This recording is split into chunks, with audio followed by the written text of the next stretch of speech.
Hello everyone. Hello and happy Sunday. How are we all? We've had a solid weekend.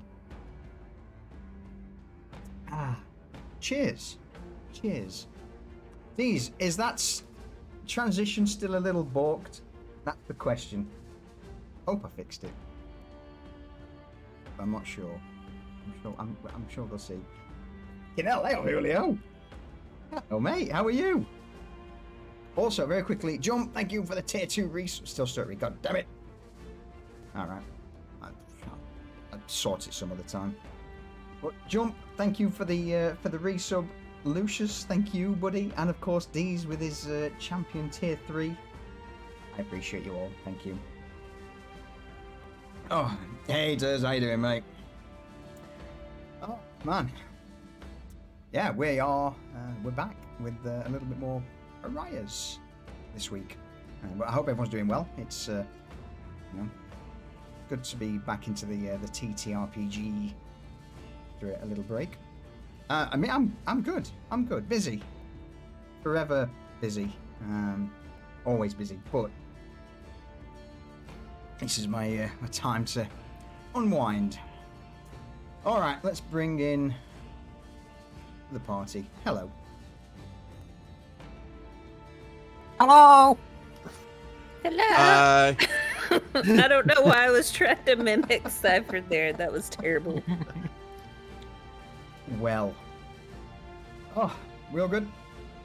All ready? Yeah, I was just wetting my whistle. Perfect. So,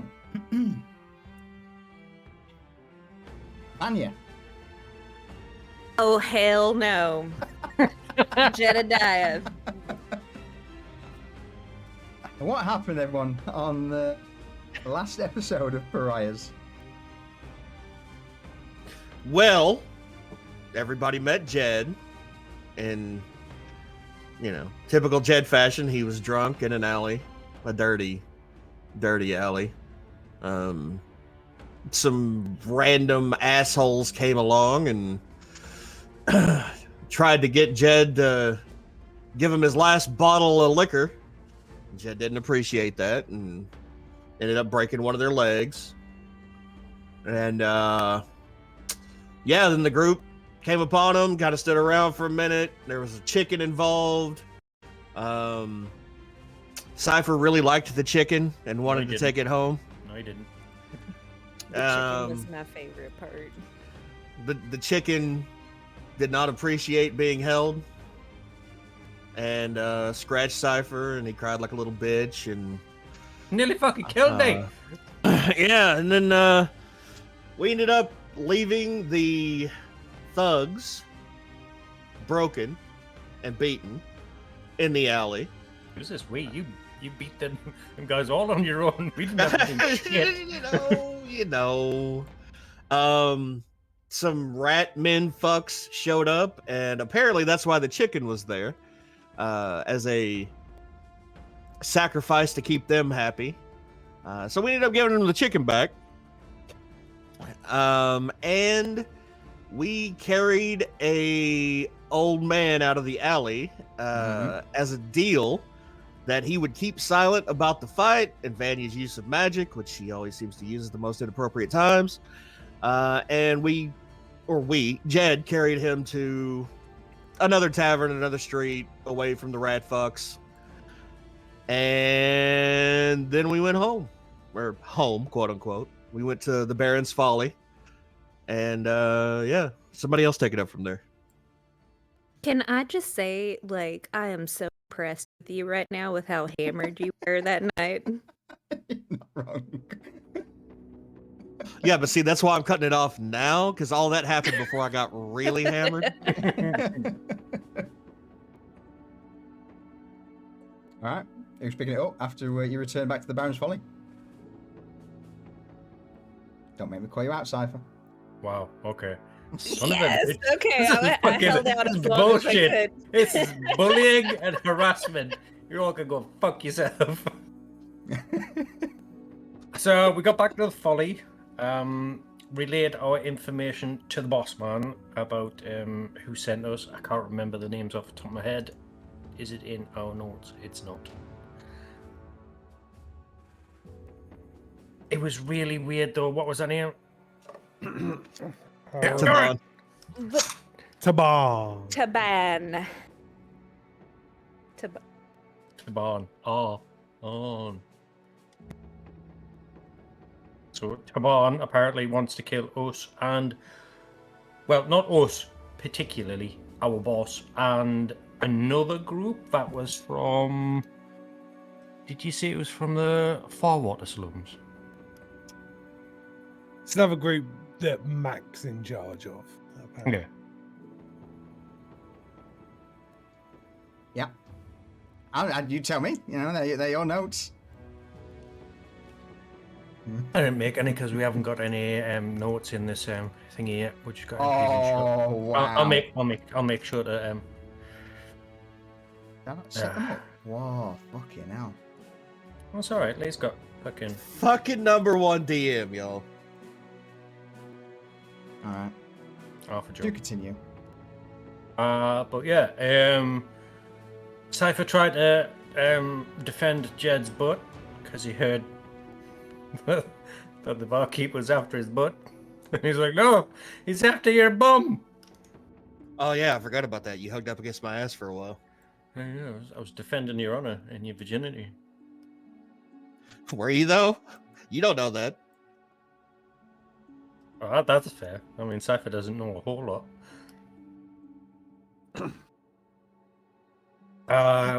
But then we got onto the dirty job of money, and the old boss man is fucking. He's tight as fuck, isn't he? Yeah, he really is. He really is.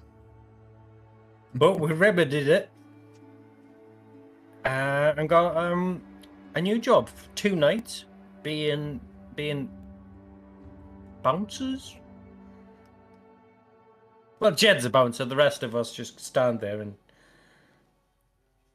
well, do nothing. Hey, Vanya wasted. I worked my ass off. Wasted a silver coin on a piece of paper for wrapping paper. That's the only thing that you got out of that. Like she was top salesman of the night. I guess she just doesn't have a concept of money, right? Or how No, much she things- doesn't. No. Yeah, well, fucking, where I come from, everybody had paper. There's paper everywhere. There's fucking libraries of this shit. They wiped their ass with it. Yeah.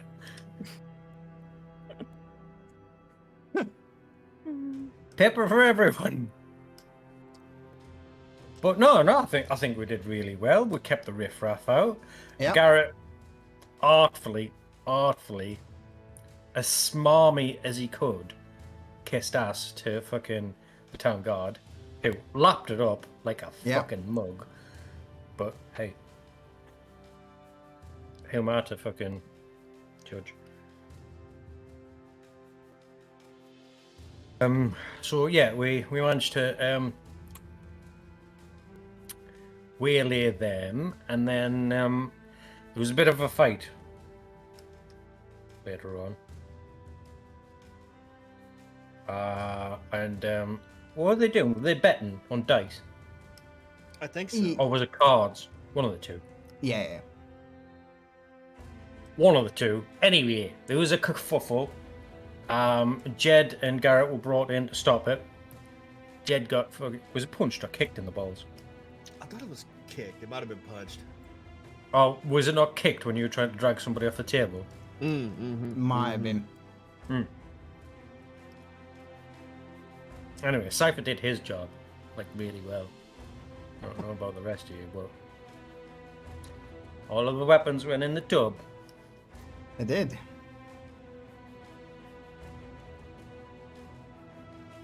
Let's not leave out the fact that Vanya got tipped a silver coin and that Jed took it. Goddamn right I did. to soothe his fucking swollen testicles. Yeah, but I'm gonna hold that nice cold coin against my balls. You can keep the coin.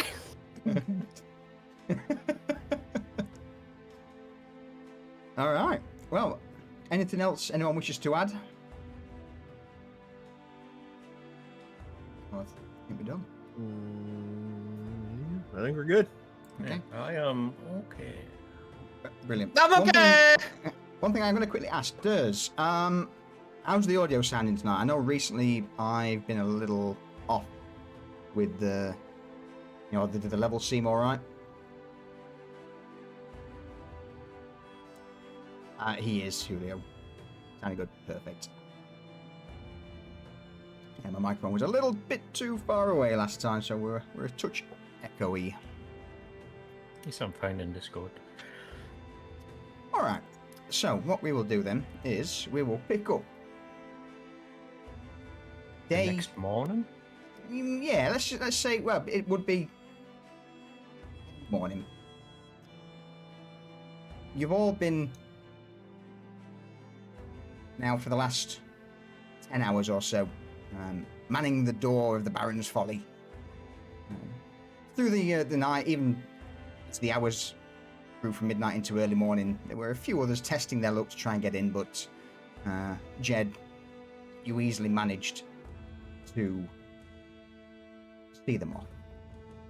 Standing outside the bar, bow-legged, with swollen testicles. But let's put a bit more chill tavern music on, shall we? There we go. All right. Vanya, with you outside, is there anything that you wish to do before you all come to a close on the first night of as the Baron's Follies guards, or should I say lead saleswoman? She's gonna lock up all her merchandise so nothing gets stolen. It's easily done. That the shelves outside the Baron's Folly have got reinforced wooden slats that you can just drop in and bolt up. So all of the questionable alcoholic brews that were on offer locked away nice and tight. And there is an iron gate that shuts in front of the entrance as well. So with that, that's then when you went into the tavern and spoke with Esmonds Mason, and eventually retired for the evening.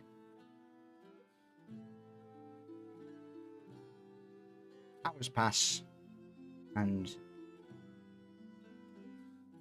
well, what sort of time would you all be waking up? Bear in mind, the city of Novostoya is pretty much in perpetual darkness almost. It's very little to say when. Time was almost a meaningless concept, but. Yeah, what time would you open the door? Like midday? I would probably say more like early afternoon, with it being a sort of like a full 10-hour shift. Okay. It would be, you'd have enough time to rest, and so let's say for about 2 o'clock. So would that be a short rest? Yes, yeah. Oh, really? Mm-hmm. I take a long rest. No. Long rests are if you have got nothing to do but chill for 3 days minimum. Okay, for my short rest, I'm gonna just do something. Okay. Oh. Yeah, so we are using slight variant rules on resting. It's short rest is 8 hours. So you go on, Garrett. Oh no, I pressed the wrong button. Someone dies in their sleep.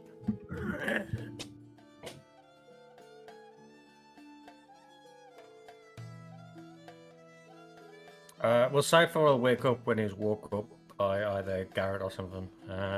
And tonight he's asleep under somebody's bed. Anyone in particular? In the same room, right? Yeah. Yeah. Okay. Yeah, we all. It's like a communal room, right? It's yeah. Sure. I mean, you left it open. Like you could have been sleeping under fucking Esmonds' bed or some shit. I don't. That's why I was checking. No, so I mean, you that's- are. That's fair. So you go. Could be. No, I'll be under one of your beds. Okay. Cypher, roll me a one 4/R 1d3.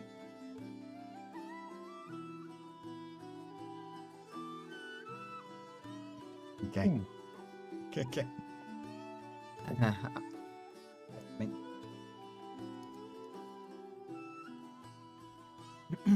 Okay, so that's you sorted. Anyone else? What's the first morning Okay. actions of the day?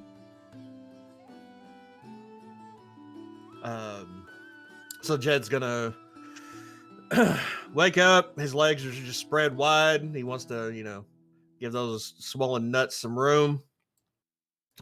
He's gonna reach over and take a look at the bottle that he got from what's the fucking barman's name? Falco? No, Julian. Julian. The bottle that he got from Julian. He's gonna check that over, kind of swig the bottle around and listen and hear how much liquid's left in there. And then he's going to take a pull out of it accordingly.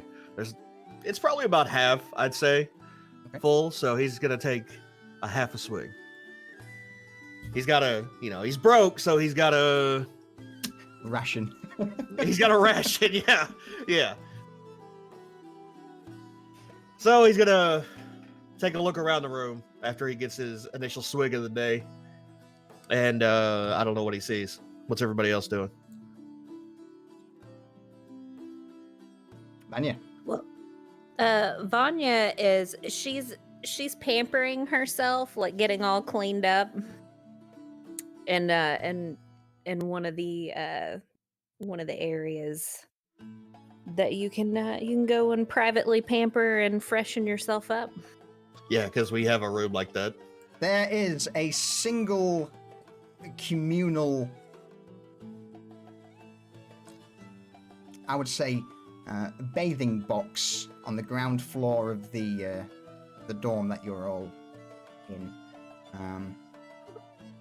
Water's not fresh.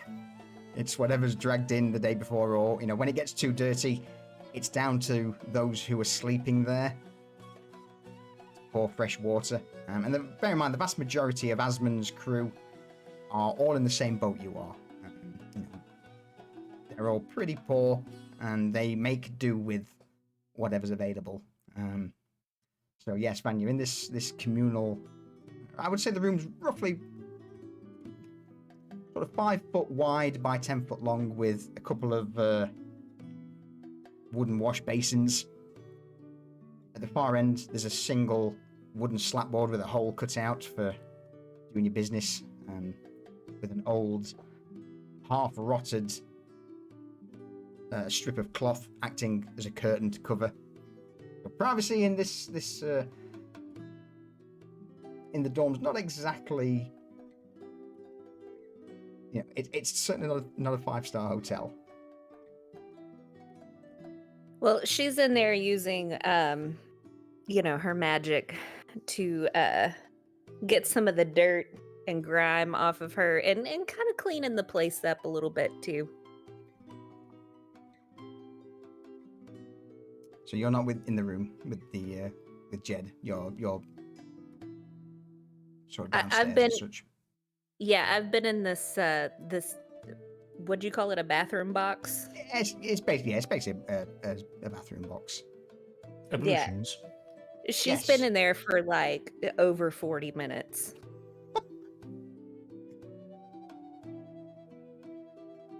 Okay, Garrett. so I don't see Vanya. Nope, Vanya's bed's empty. Garrett. Garrett's getting up, stretching, and the sound of his back cracking is like an old man paying the spoons as he stretches and bends and makes himself supple, and then instinctively starts looking for Cypher. Morning, Garrett. Hello there. You seen the boy? I just woke up. I ain't seen shit.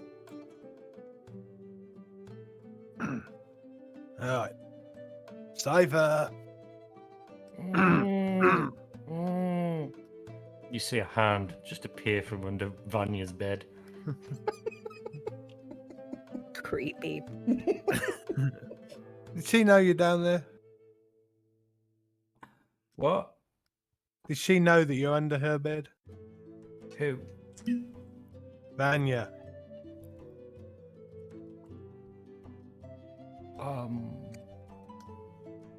I don't know.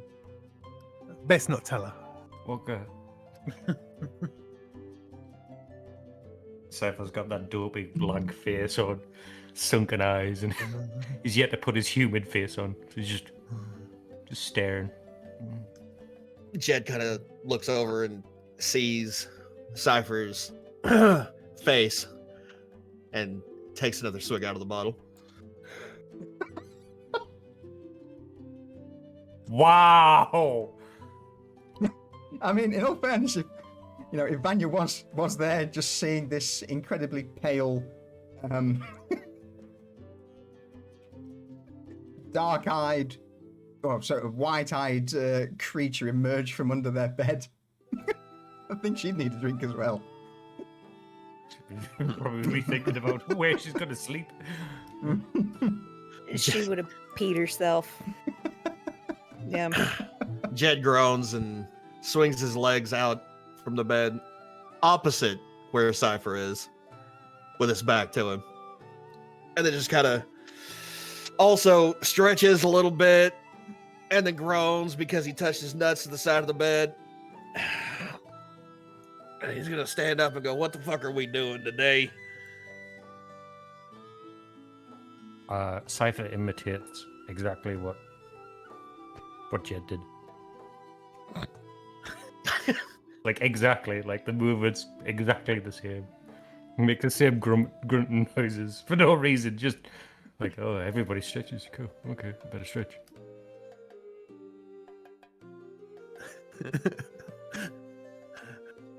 Garrett raises one eyebrow, says nothing. Garrett, what are we doing today? Well, we're working on the door again, I believe. Oh, fuck, that's right. Gotta go shopping. Shopping? The fuck are you buying? Garrett needs to go get a thing. And Cypher's dozing off again. Like,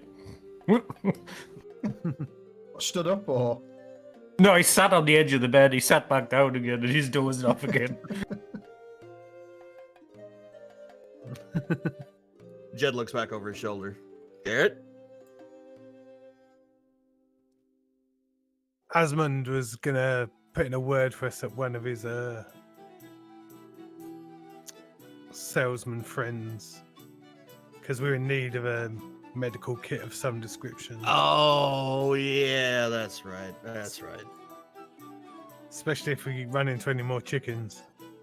And with that, fucking Cypher jumps up to his feet. He's like, "Where?"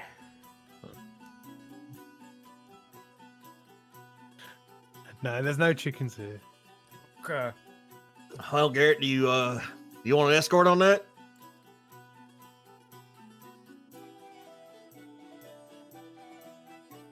I believe we were gonna get the introduction after we'd done our 2 days' work, but Esmonds is tight with information as he is with money. All right. Well, let's go figure out where the fuck Vanya is and see what the fuck Esmond has for us today. Jed starts lacing up his breeches and putting on a shirt, and dirty shirt. Nice.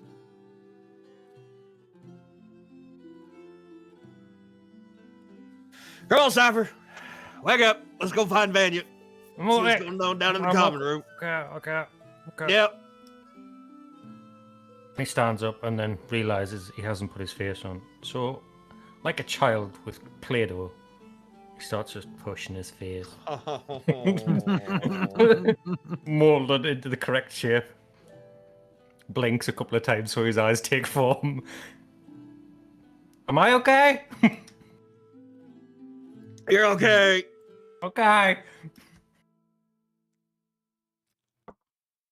And then Jed walks out of the room and heads downstairs to the common area. Before we go, Cypher, can you just clean my jacket up with that thing you do? And I wave my fingers in his direction. Yeah. Oh, we got schmutz.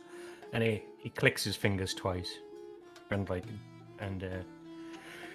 Garrett's shadow like elongates along the wall. And then just runs, like you see a hand run across, like a dark shadowy hand run across him, and just clean away all of the dirt, and it's shiny and pristine again. Jed watches this and goes, "Hold, wait a minute. Hmm? Is that an option? Could you just clean my clothes?" Yeah. Well, would you? Do you mind? Vanya gets in trouble for using magic. In front of people.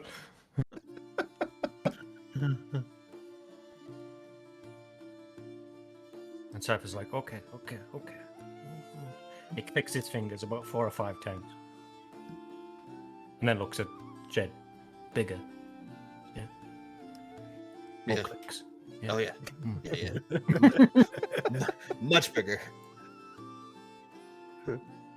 The same thing happens. Only the shadow that is casted by Jed is fucking massive. His 2 hulking big hands just kind of awkwardly wipe him down till he's clean. And Do I feel anything?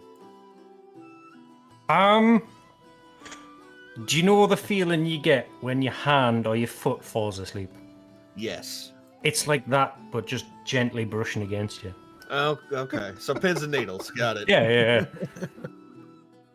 Oh, okay. All right. That was Thank you, Cypher. That was a sensation.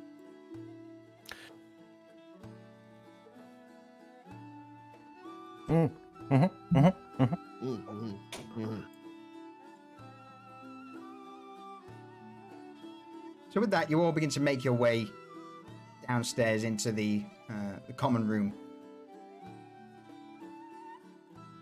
The Mason Wait, hold gangs- Oh, go on. Is Vanya still in the shared restroom? Jed is gonna go into the shared restroom.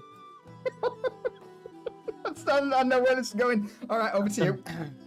Does he see Vanya? I'm assuming he does because it's a small room. It's down to you two. Go for it. Well, Jed's gonna be looking for her. So, Vanya, does Jed Yeah. see you down there pampering up? Yes, and she's gonna be singing. When she sees you, she's gonna say, "Good morning, good morning. It's good to see you, Jed." Jed cocks an eyebrow. Yeah, good morning, Vanya. We're all about to be in the common room. We're gonna see what old Esmonds has to say for today, and Jed just walks on by her and heads toward the indoor outhouse. Pulls the curtain back, pushes the curtain closed, Oh, and begins to do his morning Jed? business. are you doing that while I'm in here? It's a common area, Vanya. Sorry. Could you not? Oh, yeah. She starts casting, like, trying to get the room to smell better, like trying to make it smell like honeysuckles, but Jed just carries on with his business. but it's just not working. So he's run her out of the bathroom. She goes running out. Why are you all like this? Motherfucker, you set it up for that. Yeah. I even knew what was going to happen as well. Oh, So So Jed's in she's there. gonna. Go ahead, she- Vanya. I was like, she's just gonna burst out the door, shut it real quick, put her hands on her knees, is like gasping for air because she was just holding her breath while she was in there. Cypher walks by. You do a stinky poo? No. Jed does a stinky poo. Yeah.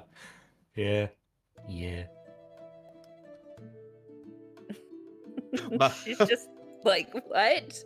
Like, to his response. Jed's in there for about 15 minutes.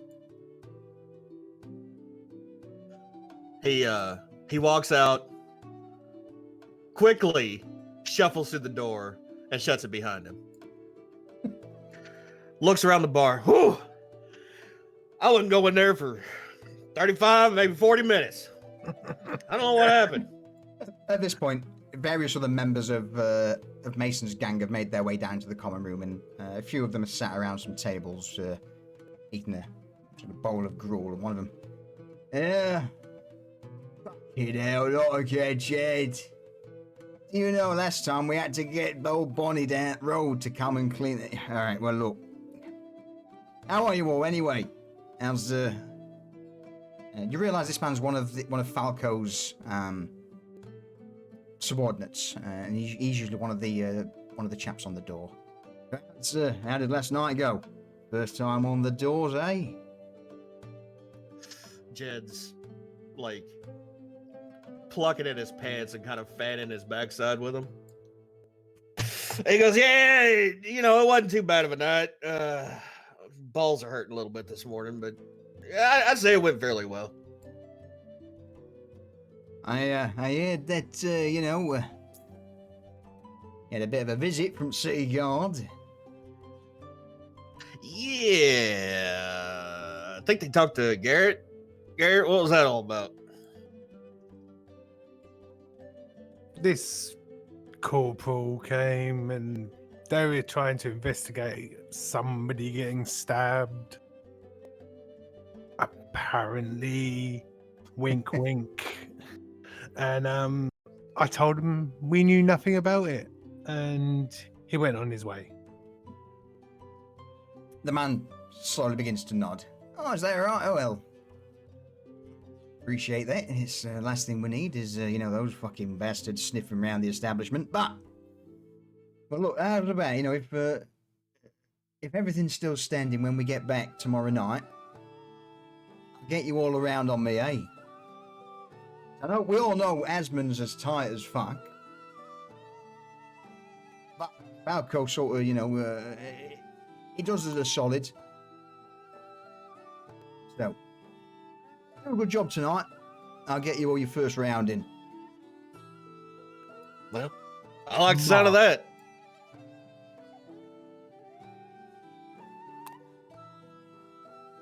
I like the chunky milk. Chunky. The guy just scratches the back of his head, and then just slowly. Hey, all right. Sure. I'll get you. Looks towards Garrett, Jed, and Vanya with a raised brow in question. Garrett just shakes his head at him and gives him like a thumbs up. So, with that, unless anyone has anything they wish to bring forward, is there anything anyone wishes to do for the sort of 5 to 6 hours you've got of free time before work begins?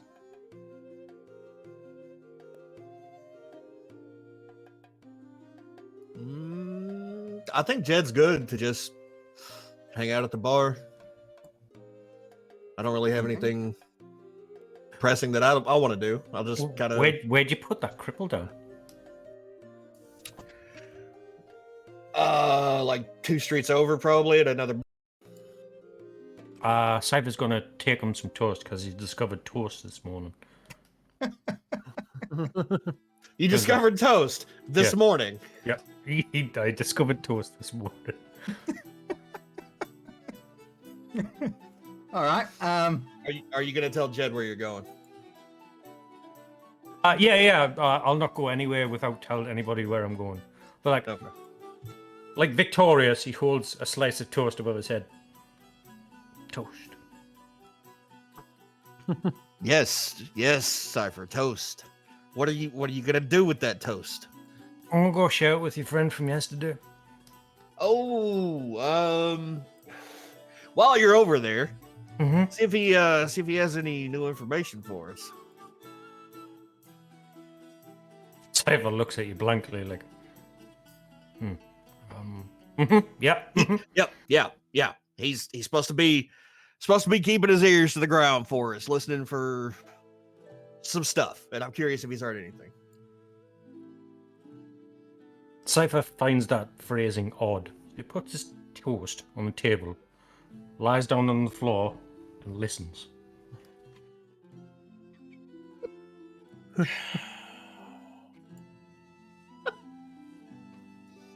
Garrett, he doesn't understand metaphors, does he?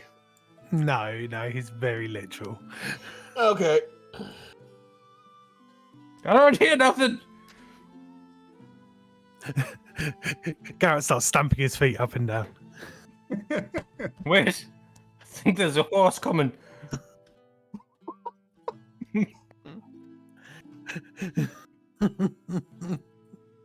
Jed just kind of sits at the bar with his head in his hands. Yeah, so the main common room that you're in is a separate building to the actual tavern. Oh, okay. So it's there would be a small sort of serving bar there, because there is a meals provided by Esmonds, but you don't have the privilege of hanging out the bar, of having a room in the actual Baron's Folly yet. That's usually That's reserved for paying Falco, guests. paying guests. Yes, not those who currently owe days or weeks worth of board and rent. Hey, we're up to date. We are up to date, yeah. You are indeed up to date. For now. For now. So yes, it's not the actual bar itself that you're the communal lodgings, The common room bar. the common room. That sort of the separate building is a genuine dive. The beds are pretty much just a frame with rope. Maybe This you've place wouldn't be open to the public, right? No, not at all. No, Okay. no, not at all. So where in fact, if I bring up,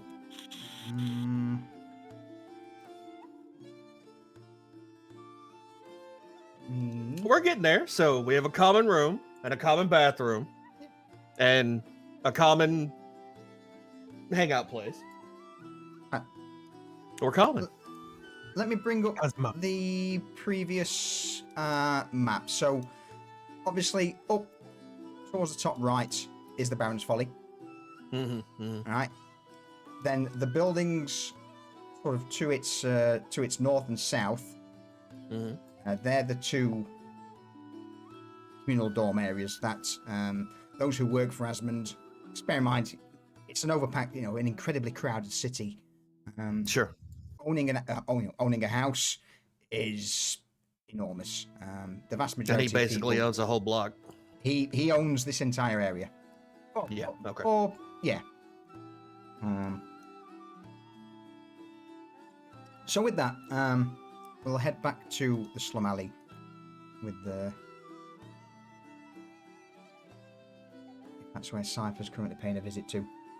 Yeah. Garrett's going to go with him because Yeah. Okay. Yeah, because Cypher all got to the door, realized he was on his own, and been like, Jed is was- not going to go. Okay. He's going to hang out in the common room.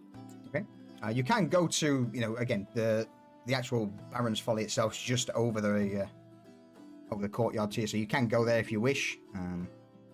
Yeah, I got to work there in like 5 hours. I think I'll just wait till work time. Okay. Vanya, welcome back.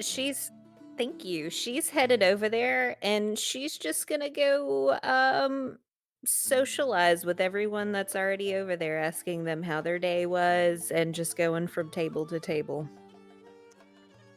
get back to that one in a little while. So, Garrett, Cypher, you depart the Mason dormitory and begin to head deeper into the lower streets, eventually coming to the small alley where Jed deposited the old beggar from the previous night. The previous 2 nights, for that matter. Is he still there? Is he? He is exactly where you left him.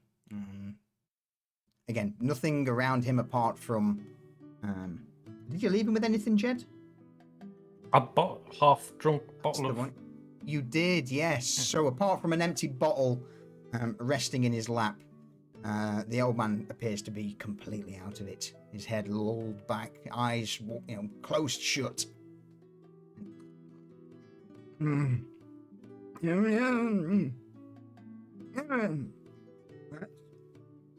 Cypher gets right close to him. Hello! The man immediately, his eyes all open.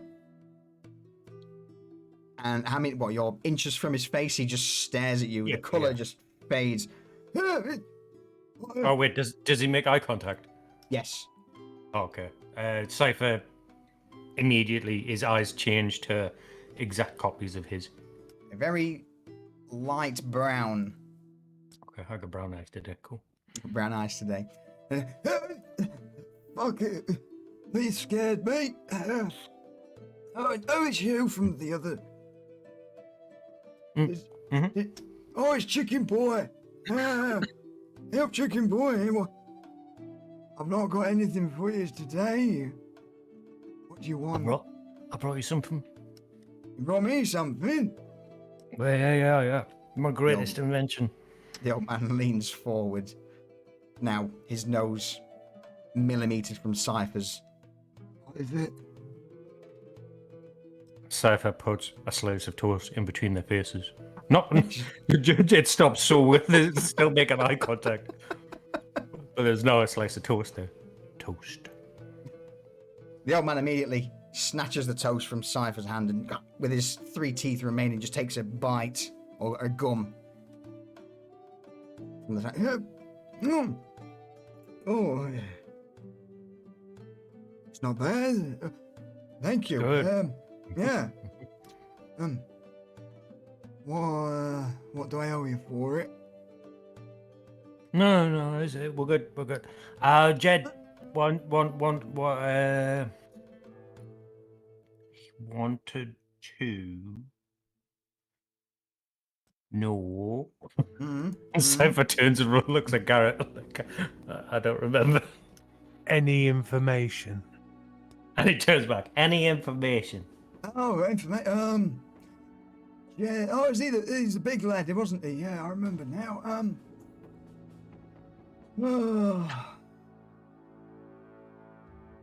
What do you want to know? I mean, I've seen a few things. There's been a bit of an uptick in the city guard for the last 2 nights. Okay.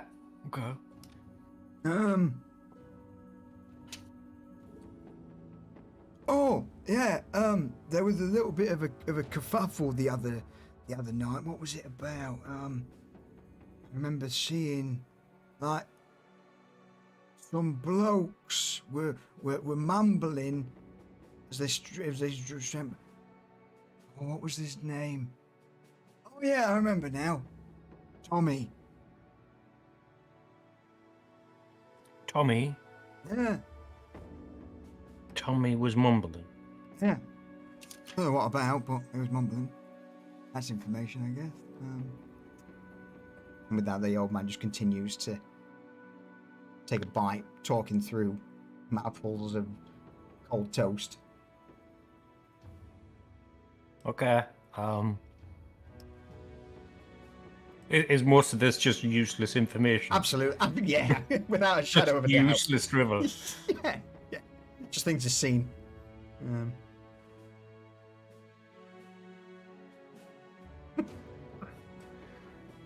Cypher's bored now. He thought he was going to get something really cool. Okay. It's only been 2 days. It's not really a great deal. Again, the increased guard patrol. That's information. Put 2 and 2 together. There may, maybe a reason behind that, but yeah, at the moment, the streets, lower streets is calm and quiet. Well, I say calm and quiet, as uneventful as can be expected. Apart from the occasional brawl in the streets, random shanking, random shankings. Yeah. Again, people going missing. But all that at this point is considered normal in Novostoya.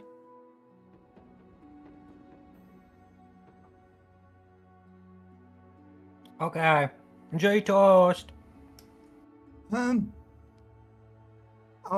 Is there anything in particular that you're looking for? Can't remember everything.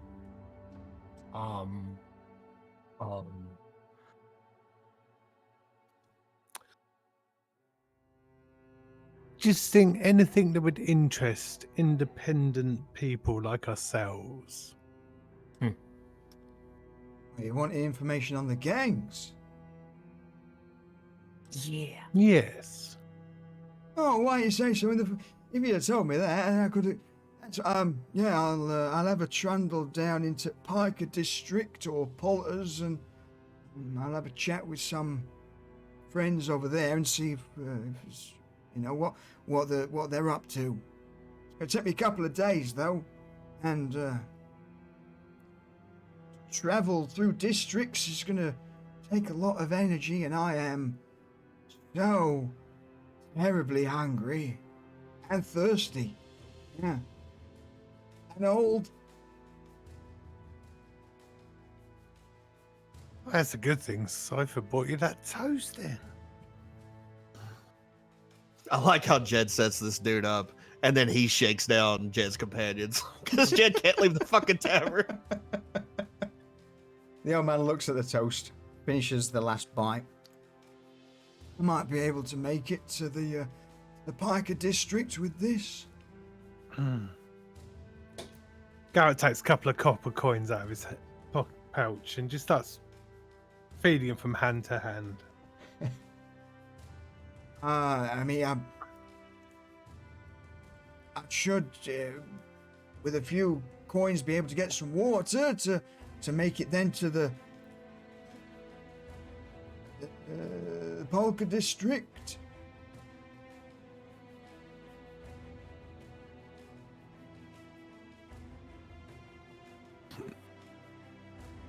So, I hold out a couple of coppers on my palm.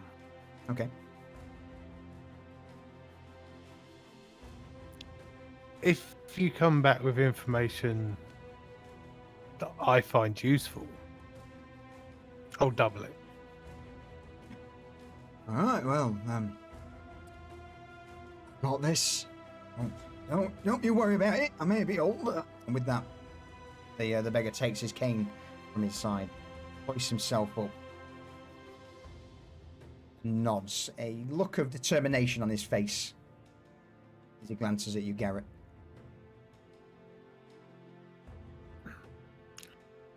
So I place the 2 coppers in his palm.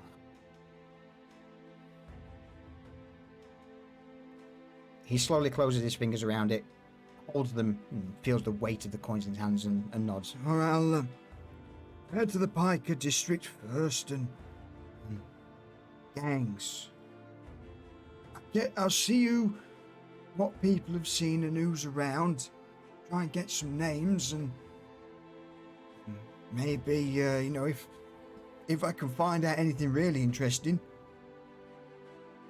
maybe a bit more coin in it for me.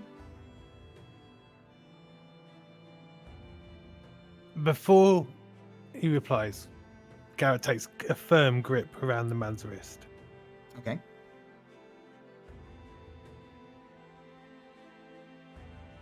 I will pay more for better information. But if I find out you're lying to me, You'll need more than a cane to get around on.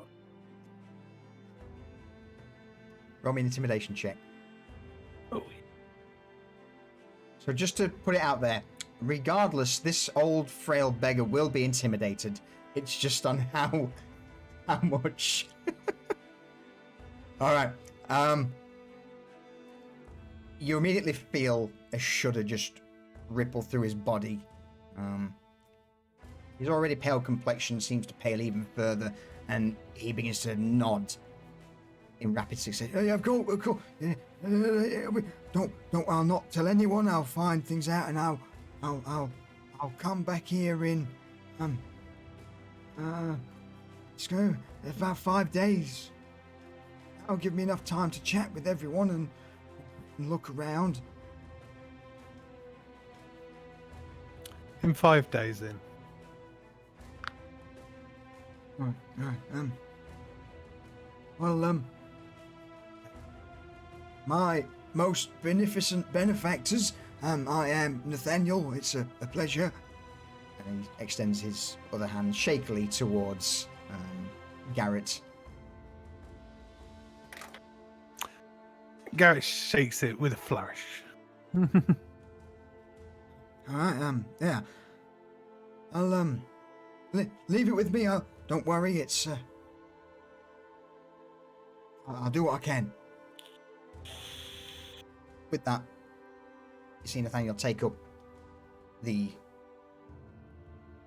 frayed cloth blanket that he's been sat on, wraps it around his neck like a cloak, covers himself, and with the cane in his one hand, begins to slowly make his way down the street, southeast towards the Piker district. I'm going to check the map now just to make sure I got that right. What was the other district's name?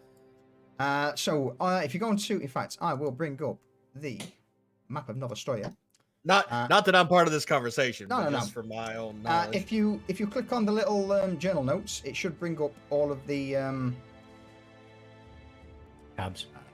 all the names. So just move that over there. So obviously, at the minute, you guys are at the Baron's Folly, which is this building, this courtyard, and you're in the lower streets. But yeah, Piker District is to the southeast, which is where he would be going. Wait, where am I supposed to be seeing these notes?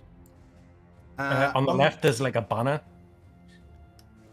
underneath the token measurements, and then I'll be general notes. Click that. On the left-hand side of the screen, can you see like a little banner icon? I do, yes. Yep, click that. So it's highlighted, and you should see all of these little. Oh shit! Yeah. Yeah. So you guys are currently sitting in the lower streets. This is where the Baron's Folly is, and you're operating from. Southeast, you got the Piker District. Northwest is the Polter District. So this is the sort of rough area where he's going to at least try and look for information. But as you can tell via the map, the city of Nova Stoya is Vast. a vast metropolis. I'm still not seeing that other district you're talking about. Can you see the orange house icons? Yes. They're the districts. Oh, way the fuck up there. Way Okay. the fuck. Yes. So the orange icons are the districts. The white icons are points of interest. Okay. All right. Fair.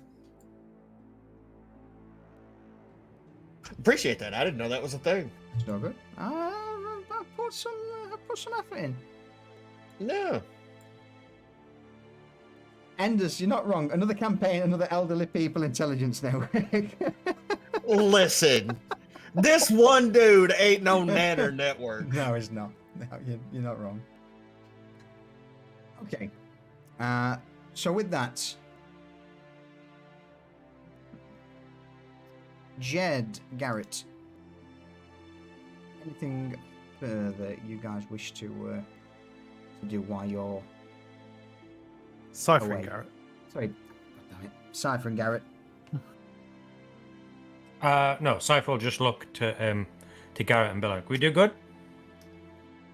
We did good.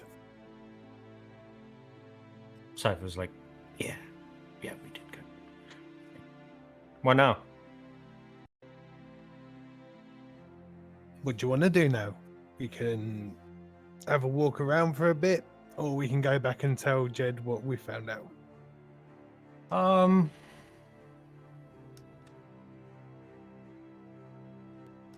Let's walk around for a bit.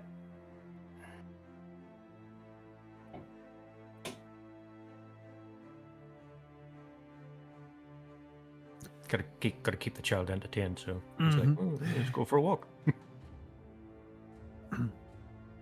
So I know you want to get to Vanya.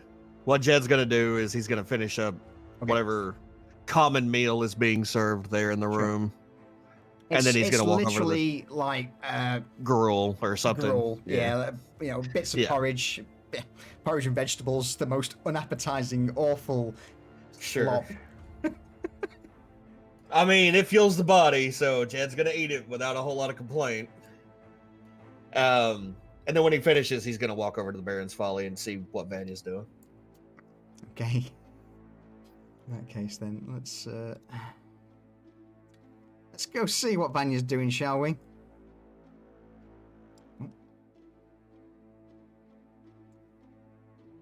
Opening the door to the Baron's Folly, Jed, it's relatively early-ish, just before 11, 10, 11 in the morning. So it's not packed. There are a few people milling around the tables, and you see Vanya. Vanya is... She is sitting at a table with a few of the patrons and chatting their ear off. Jed's just gonna take a position somewhere near her and lean against the wall or sit at a table next to her if it's empty, some shit like that. But he's not gonna directly approach her. He wants to see what she's talking about. So let me get this straight, right, love? You're saying that that's madness. No. No, I'm saying, like, if you want to make the most out of your day, you need to have a word of the day that leads you to just, like, your objective of the day. Like, so I'm thinking mine today is this... A word of the fucking... All right. The man looks around, stares down into his mug. All right, my word of the day is hail. No, I mean, like, inspirational words. Like, mine is like, I'm struggling between joy and encourage today. Like, so, and I have a goal now hang on, that right? I'm going to meet somebody. No. So, ale. See, ale. Perfect word, right? Perfect. Not only, and by this point, the man sort of, stands up from his table. Not only does it bring me joy, right? Yeah, it brings me a lot of joy. It also encourages me. More. Hey! And with that, you hear the sound of... He pops the cork from another bottle of ale, siphons it into his tankard. Okay, well, so tomorrow, what are you thinking that your word would be? It needs to change every day. Oh, well, all right. Well, what's your word then, eh? What will be your word tomorrow? For tomorrow?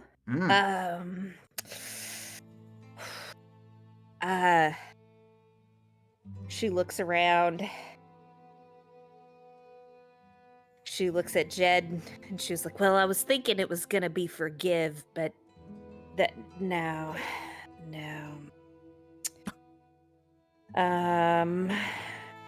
Excite. I think my word is gonna be excite. Another man. That alongside Lizzie. Excite? What do you like? What? As in, like, at this point, you know, even though it's only 10, 11 in the morning, he's sloshed, absolutely drunk as a skunk. So, you said, what sort of excite are we talking about?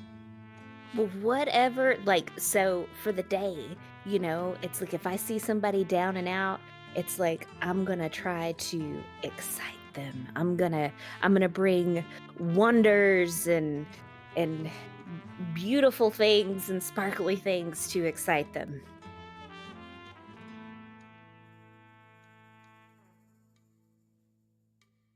Is that you guys don't think that's a good word for tomorrow? Should it be something else? What are you thinking? At that, from behind,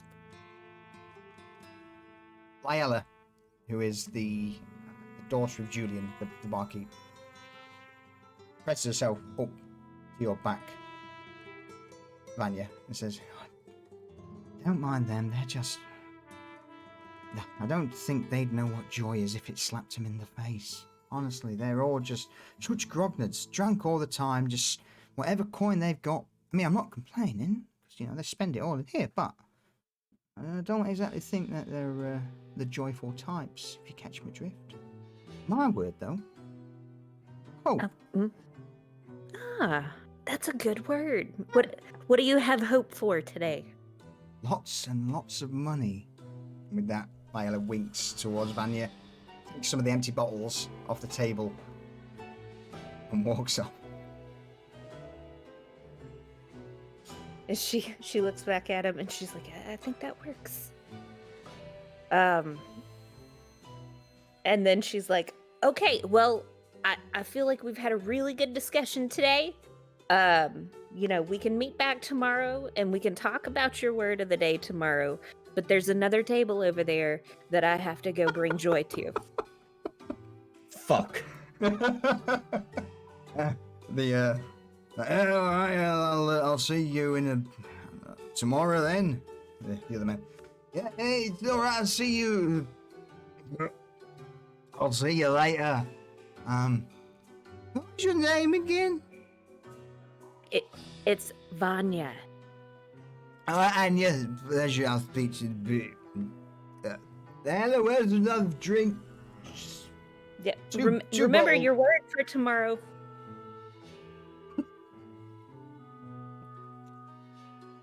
With that, over to you two. Vanya is going to, she sees that she's hit every table except for the one that Jed's at. And she's Jed- gonna go over there and try to bring some joy to Jed. Jed's just sitting there rubbing his temples. Jed! Okay, so I've had some really, really great discussions today, you know, and I feel like, you know, I'm living with a purpose. You know, I'm bringing joy to everyone. Like, what, you know, what's got you down today? Let's talk about what's got you down, and let me help you, you know, find joy in your life. Perfect. I need more money, and I need my balls to stop hurting. How are you gonna help me?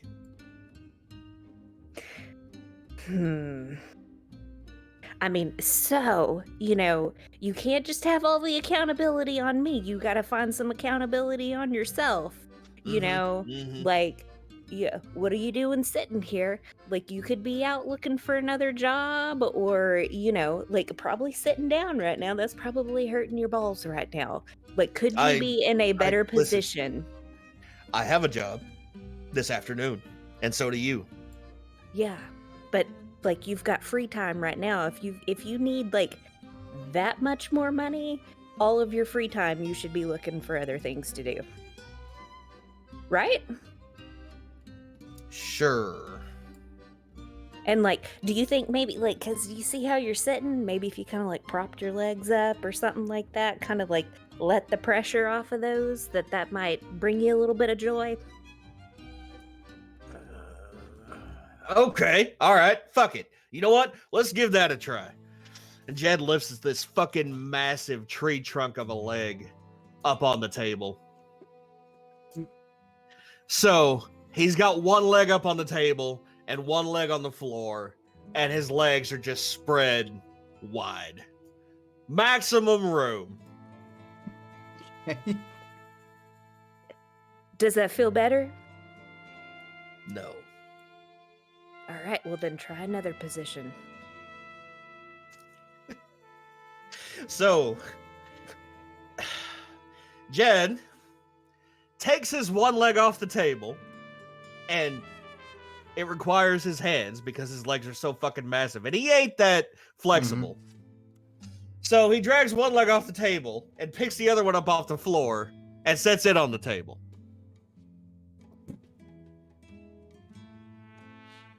No, Vanya, this ain't doing it. All right, well, okay. Get So, your fucking feet off my furniture, you bastards! Jed raises a finger up and points back. I'm assuming that was Julian. Yes. Jed raises his finger and points back up at Julian. That is why I wasn't spread out previously, Vanya. Thank you for the suggestion. well, And Jed okay, puts that- both legs on the ground. This ain't some sort of lounge, you bastard. Go and get it. Yeah, I get it, Julian. I was entertaining the lass. Well, could you entertain her better because she's been annoying all the punters for the last 2 hours? Oh, really? Jed Wait. stands up and walks over to the bar. Please, Julian, tell me what she's been doing for the last couple hours. I am quite interested to hear about this. Vanya's like popping up because she wants to hear too, because she was like, there should be no complaints. Everybody seemed happy with the conversations that she was having. So she's just like, yeah, do tell. Julian, from his position behind the bar, wiping the one of the tankards, turns his attention in the general direction from where he heard your voices. Obviously not being able to... He doesn't seem to look directly at you, Jed, but it's not just that. Last thing I want is some people in here, being all smiley and hopeful. I want them to be depressed, spending all of their coin. You hear that, Vanya? You're hurting his business.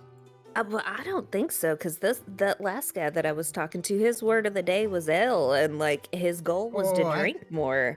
So hang I on. think I'm helping. Is that really? Roll me a persuasion check.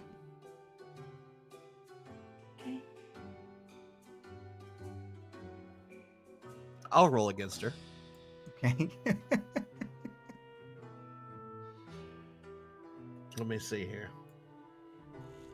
18. It's a good roll. Oh, that is my initiative. Let's fight. Jed launches into a fist fight. It's on brand. Oh. So, at that, Julian goes quiet for a moment and shuffles about 15 to 20 degrees to his left. And... James! Yeah. What's this positive word that I heard you... And you just hear from the back someone shout up, "Hey-oh! Hey-oh!" Oh, is that so? All right. Well, you know what? Since I'm feeling a good, I'll give you a free round, free bottle, mate. How's that sound? And with that, you hear a. I mean, at this point, I would say there's like 20 to 25 people in the Baron's Folly. You just hear the screeching of multiple benches being pushed back against wood, and this crowd begins to descend around Vanya. I've got a word for you, love. Yeah. See, Jed, it works. What word? What word? So very quickly, I need all of you to start thinking of an event that may happen later tonight while you're on the door. Okay? That's vague as fuck. Yeah, that is very Yep. vague. Well and truly, over to you guys. Just, all I want is an event that will happen while you're on guard duty tonight. So just to sort of rather than drop it on you later, I'm leaving tonight's sort of doorman duty and things to you guys. So have a quick think. So what's going to happen? Vanya, you're like almost escorted away by this crowd of people trying to give you their inspiring word, and a lot of them are things like food, drink, ale, spirits. Bear in mind, the clientele of the Baron's Folly is as rough and ready, and they're not the complete scum of society, but they're those who are drinking at this time of day are very much regulars and very much reliant on their continued supply of alcohol. And it will be at this point, Jed, Vanya, that you notice just off in the back room several large barrels of ale being delivered. Normally, most mornings drinks are delivered from the local distillery, which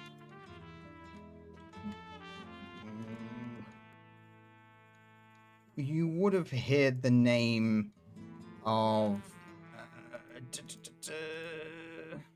the Folmar Brewery, Folmar Distillery, and this is like a regular delivery of ale and bottles. But at that point, what I'm going to say is we'll take a quick break there to nip to the loo and refill. We'll pick this up. Sounds like... Yeah, we'll pick this up as your shift begins as guards of the Baron's Folly. All right. You're not back.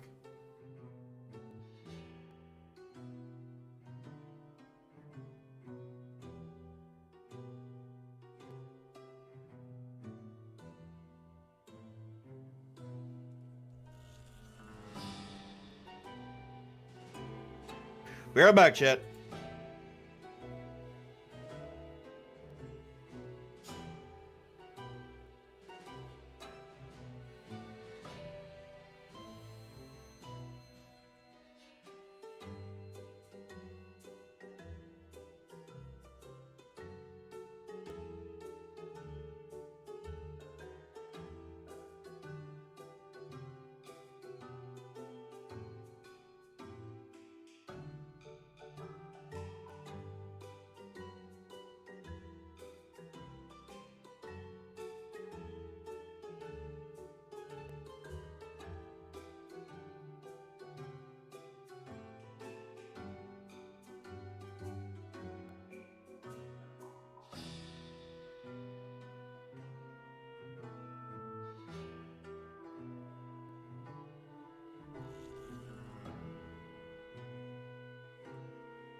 Welcome back. As am I.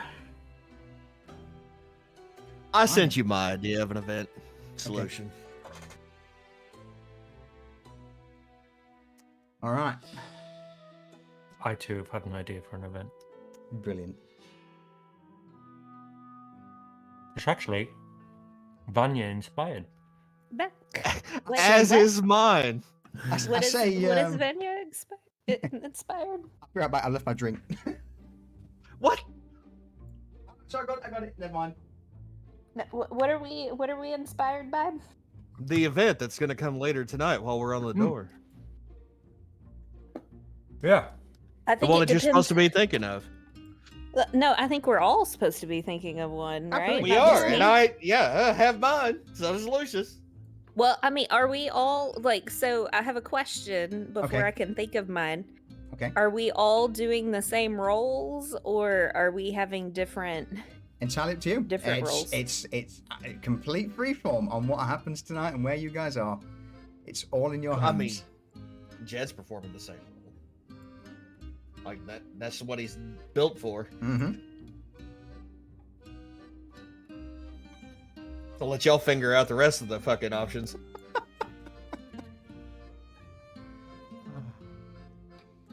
Well, shall I let you know what me No. and Garrett Nope. are going to do, yeah? No? Nope. Not yet. Unless you want to quickly DM me.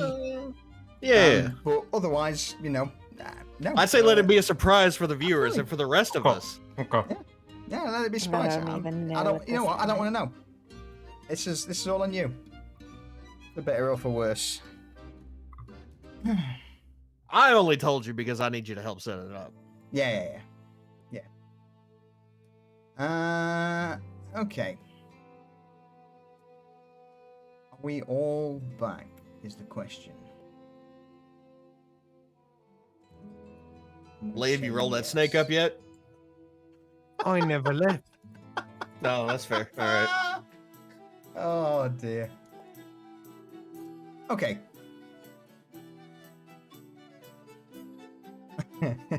Okay.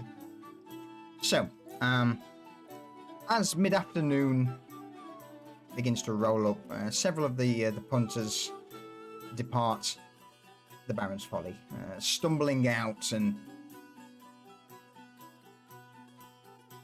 offering their words of thanks to Julian and Lyella at the bar staff as they head back into the streets of Novostoya. They all seem to be having a conversation about their word of the day. And just at the last minute, one of them, you hear this, I've had a great idea. Oh, it'd be amazing. I've got to tell Belgium. Guys, I'll see you all in a bit. It's going to be great. And with that, one of the punters just bolts out of the door of the Baron's Folly in an absolute chaotic fluster.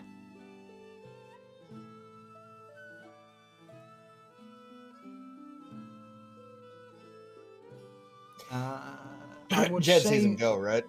Absolutely, yeah. It's a group of about 6 or 7. You'd easily notice them depart. Mm-hmm. Yeah, Jed's just sitting there scratching his head, grimace on his face. I would also say at this point, Garrett and Cypher, what do you guys do on your walk around Lower Streets?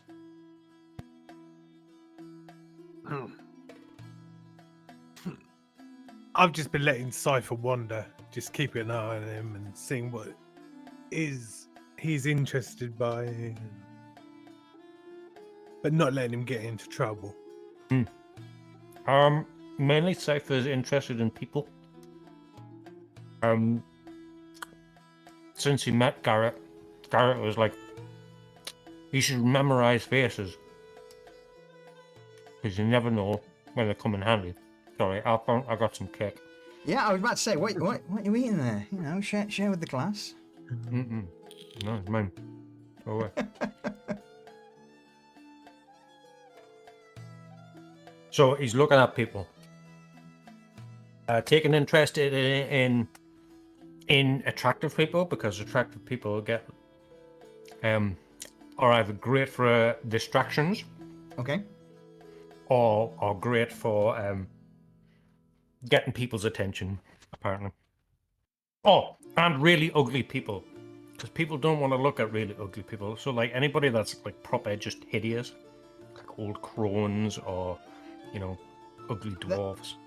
There's a fair few, there is indeed quite the mix of inhabitants of Novostoya. So yeah, your it's not exactly slim pickings. Mm. You'd easily be able to analyze people from, what you perceive either end of the spectrum. Okay. So he's just entertaining himself, memorizing faces, Did it change? getting distracted by shinies on the way, and getting pulled away by Garrett every so often. Like, oh, what's down this alleyway? Not for you. Okay. Anything you wish to add, Garrett, to that? No, I'm just keeping my eye on the time, making sure we're not going to be late for work because we wouldn't want to get in trouble. Absolutely. So with that, you both eventually make your way back to the Baron's Folly. And at this point, Jed's there. Vanya's there. No sign of Lisa. She's been... Mysteriously absent. mysteriously absent for several days now. Her bed has been made and untouched. So, as to where she is, no one knows. But what you all do notice, or at least Garrett and Cypher as you enter the tavern, is at this point, Esmonds, the dwarf boss of you all, is sat at his usual table close to the fire in the Baron's Folly, with Jed and Vanya stood next to him.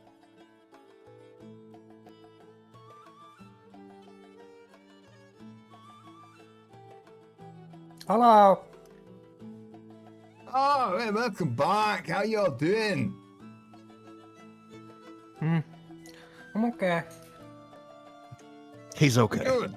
Yeah, he's all right. All right. So, I was just saying to Vanya and Jed here that you two all set for, tonight, because Valco's, let's just say he hit it pretty hard with having a bit of time off, and he's got the most horrific hangover that I've ever seen. Oh yeah, we're good for another night. All right, good. We agreed on, 5 silver coins each for the 2 nights, is that right? Not per night. Five silver coins person. per person Per per night. night. Yep. Is that so? I don't remember. And the that. medical kit. Oh, the medical kit. Fuck, I remember that now. All right. So, With that, the dwarf sits back in his chair and... Cypher low fives, Garrett. Esmond takes his smoke pipe from a pouch and with a quick puff on it. all right. So 5 silver a night. So 10 silver coins each and a medical kit. Fucking hell. So, there might be a slight... In fact, it's not a problem at all. We'll discuss it later. Hey. Oh. Hold on now. You're not changing the deal, are you, Esmond? No, I'm not changing the deal. It's just, there's been a few issues down at Market's Row, and,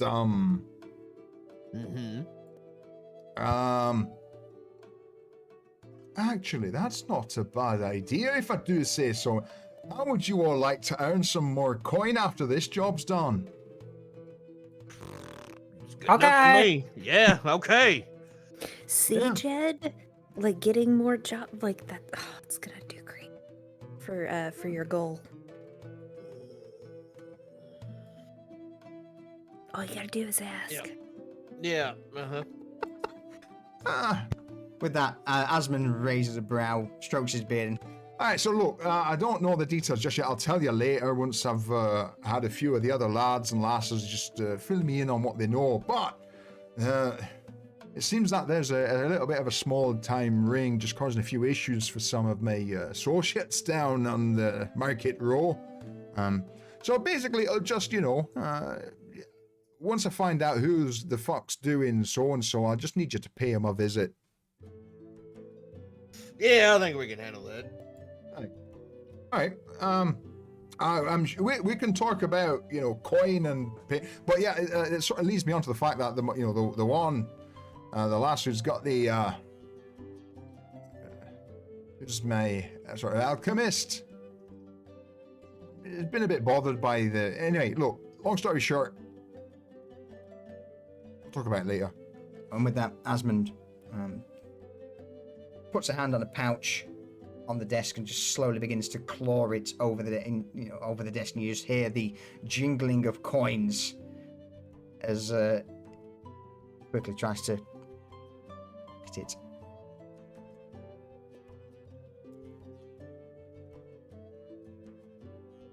You all set for tonight, eh? Yeah, Esmond, I think we're good. You got anything that we need to be made aware of for tonight, particularly?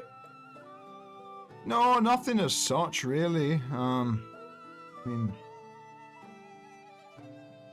Were you satisfied with last night's work? Let's put it like that. aye, of course there was. Julian says that you did fine. There was a little bit of an issue with the old guards that they turned up and they were turned away. Not be asking any more questions, so I'm certainly happy about that.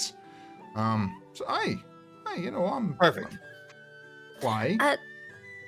I just wanted to make sure that there were no more, that you were satisfied with the work we did last night. Esmond nods and then looks towards Vanya. Yeah, so I'm thinking about kind of like expanding my business out there a little bit. So if I could get like 2 chairs, can I borrow 2 chairs to put out there? If you want that, you're gonna have to speak with Julian. I'm not exactly, do I look like a fucking carpenter to you? Well, you said, is there anything that we need? All right, my bad. So I have a chat with Julian. If you can convince him to lend you a few chairs, then that's fine with me. Just don't, And at this, Esmond looks towards Jed. His brows furrow slightly. just try not to break them. They're not exactly the most cheapest of things to buy now. Whoa! Why'd you look at me when you said that, Esmond? Oh, I don't know. If I just remember a little barman. No. It'd be all right. It'll be all right. Esmond slowly nods and turns back to Vanya. Sorry, yeah, that's all right. So go on. What's this business venture that you're talking about? Oh, I know. I have to ask for permission. No, Can I no, just do it? it's- Can I surprise you? All right, yeah, it's fine. I don't Oh, exactly like surprise, but all right, I'll trust you. You've not done me wrong, but you've certainly not brought any heat down on the place. So, aye, all right, Okay. all right, I'll give you the benefit of the doubt. Would I also ask Julian for maybe a really, really sharp knife or some scissors? Just have a chat with Francis about that. I mean, I'm sure he's got a butcher's knife that he can lend you. Okay. I might need an extra table then, if we're gonna use a butcher's knife. Maybe I don't know where she's going with this one.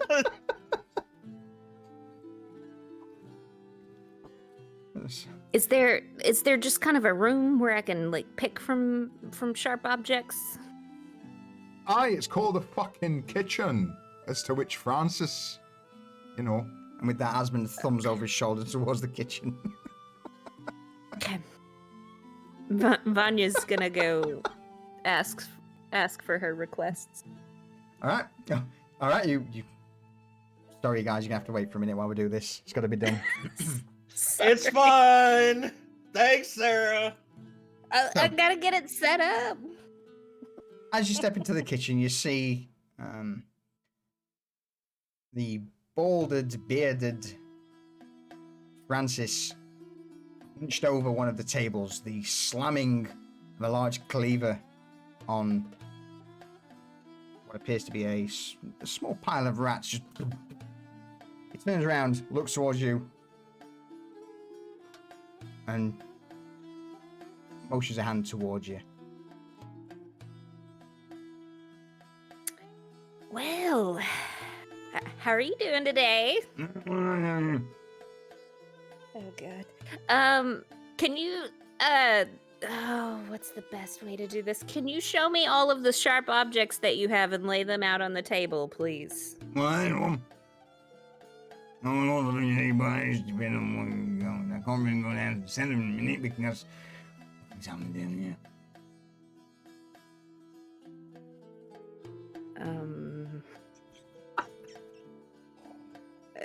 Like, can you just point to where they're located, maybe? I mean, there's a drawer over there if you want. He points towards a large rack above what appears to be a chopping board covered in dried blood, and there's several large knives, butcher's cleavers, things like that are hung from a rack. Okay, she is going. Actually, Oh, let's. go ahead. I'm just thinking.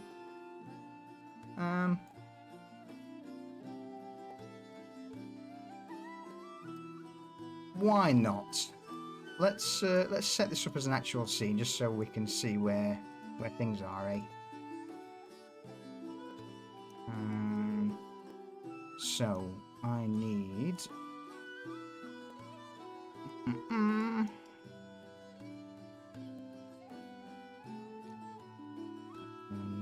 There.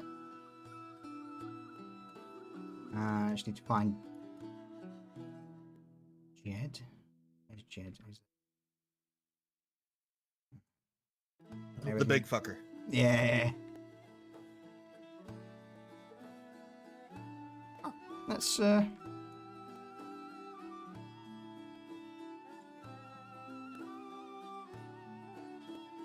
bring in that scene.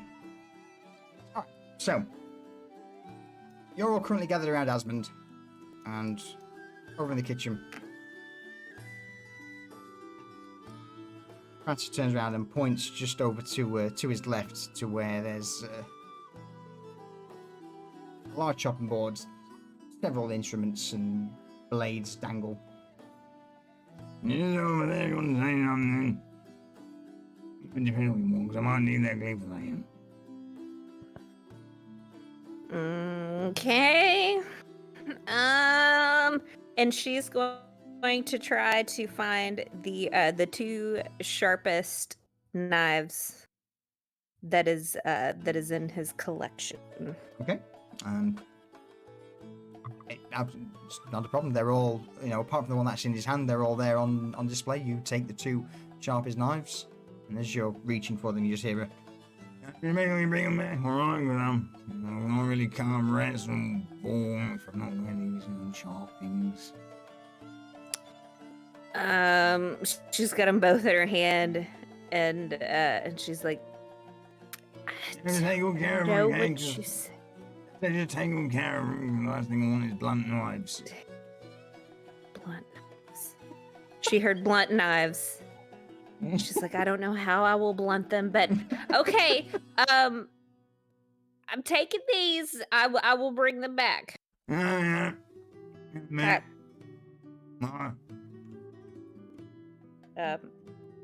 Thank you. You have brought No, joy don't to worry my about it. You're life. welcome. Yeah. She's gonna leave the room and go look for Julian. Julian's in his usual spot behind the bar.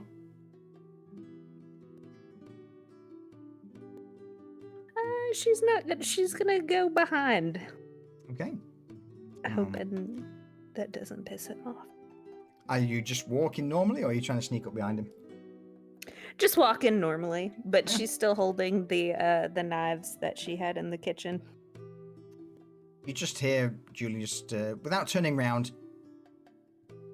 don't move anything if you can. The last thing I want is, maybe tripping over a fucking barrel that someone's kept out. What can I do for you, Vanya?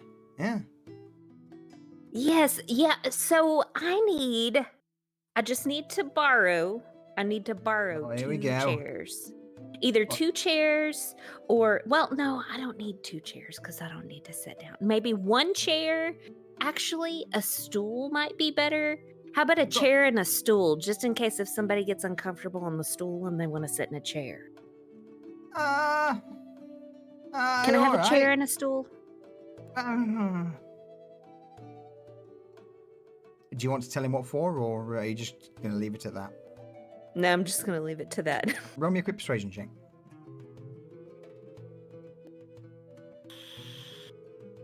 Stool and a chair. I mean, stool's not a problem, but chair.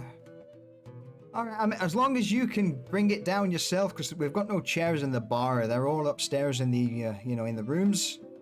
Now, in the first room, top stairs, not the nicer one, but the one with all the bunk beds. There's a spare chair in there that you can take, and you can use that. Okay, and a stool? Just take one from the bar. We've got more than enough. Okay. Just do me a favor, and with that, Julian leans close to Vanya.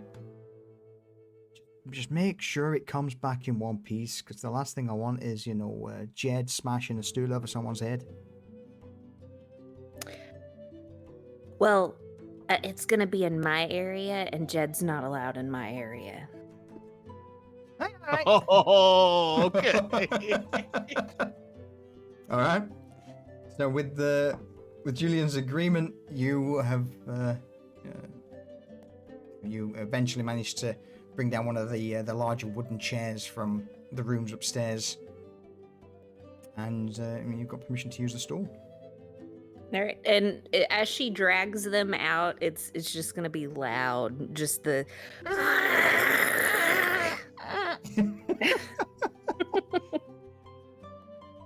And she's gonna set him up on the opposite end of where her where all the alcohol is. Yep. So just like directly in front of it, just kind of setting in front of her, not up against the wall, but out a little bit so that she can get back behind him. Sure. All right. Any other weird requests from anyone? You're welcome. No. Yes. Oh, here we go. Fuck. Cypher's been sent by Garrett to get an empty bottle from Julian. Hey, it's what? Just how big are we talking? Are we, like a little bottle or? No, full size. Full size. Nice though, clean. You got a clean one. Oh, all my bottles If are not- clean. Cypher narrows his eyes like, how could you possibly know that? Julian doesn't see it. It doesn't see them. All right. I just I've not got any out here 'cause they're all probably in the cellar. If you can go and have it, you know what? Just pop in the back. Francis will probably have a few that he can, or if not, he can get you one. Okay. And he scurries off. And he saddles up real close to Francis. Francis. Fine, babe. When you come home, you come in. You got any big, clean, empty bottles? Well, Julian said they're either out back or in the cellar. yeah, we got some in the cellar, but I've not been out there for a day. I had to leave the other day. They had a bit of a big keg. That big keg's got something in this. I might try to see what. I don't need a keg. No, Yeah. just a bottle, glass bottle, Like a vial. an empty one. And with that, Francis just makes his way, opens up one of the cupboard doors, takes out an empty glass vial, and offers it towards you. Oh, well, then, No, a big one. That. If this is a big one, the ladies must hear you. No, I'm going. Instead, it takes a bronzed urn and offers it towards you. A bronze urn. Yeah.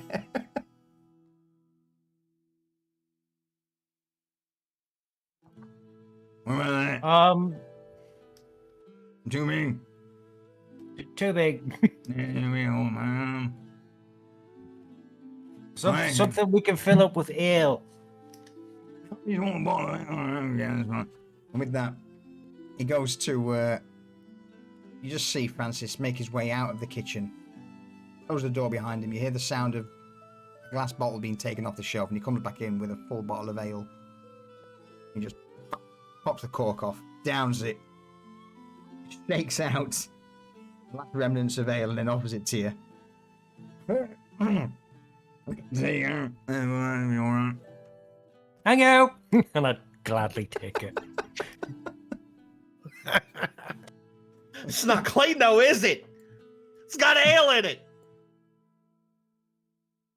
Remnants of ale, but still ale.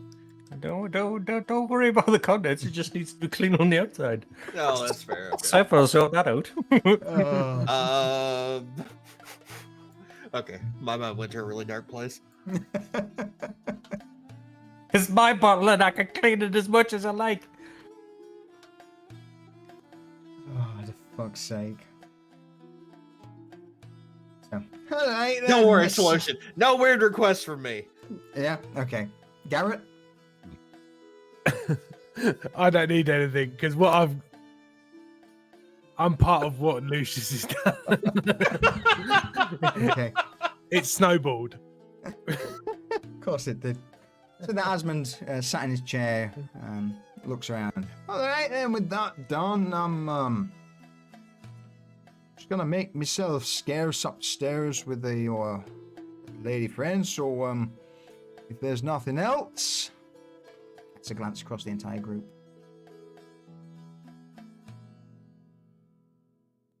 Good, just what I like to hear. All right,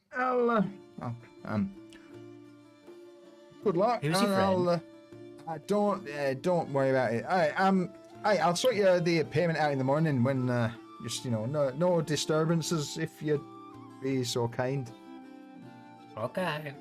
Yep.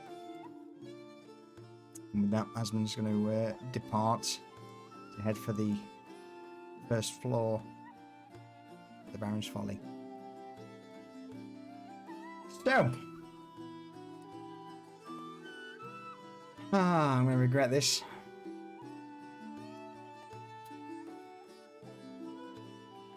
Hours pass, you all stock up on a somewhat hearty meal offered by Julian and Francis. For a change, there's actual cooked meat.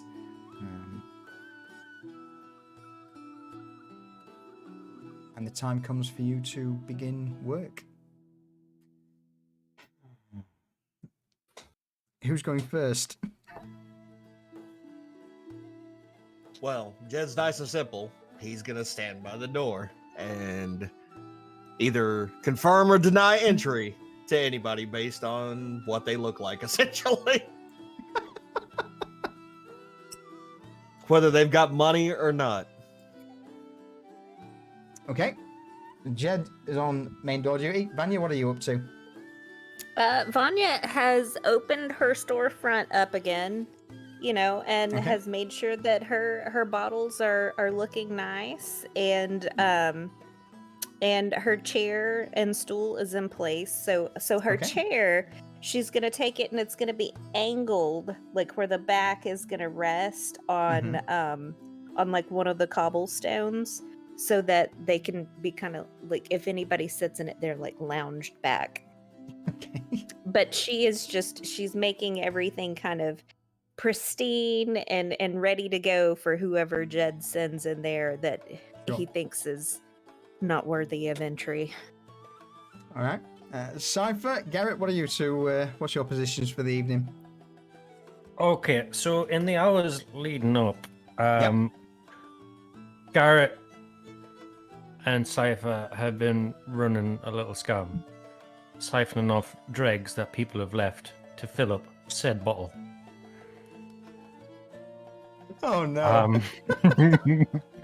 So they now have a full bottle of leftovers. Yeah. The bottle's been cleaned up. It's got a nice label on it now. It was just a piece of paper that Garrett was able to. He has very fine handwriting, so Yeah. very fine writing. He's made up a brewery of some kind, and we keep hearing this phrase, "Word of the day." So Garrett had the idea. He was like, "Word of the day, huh? Okay."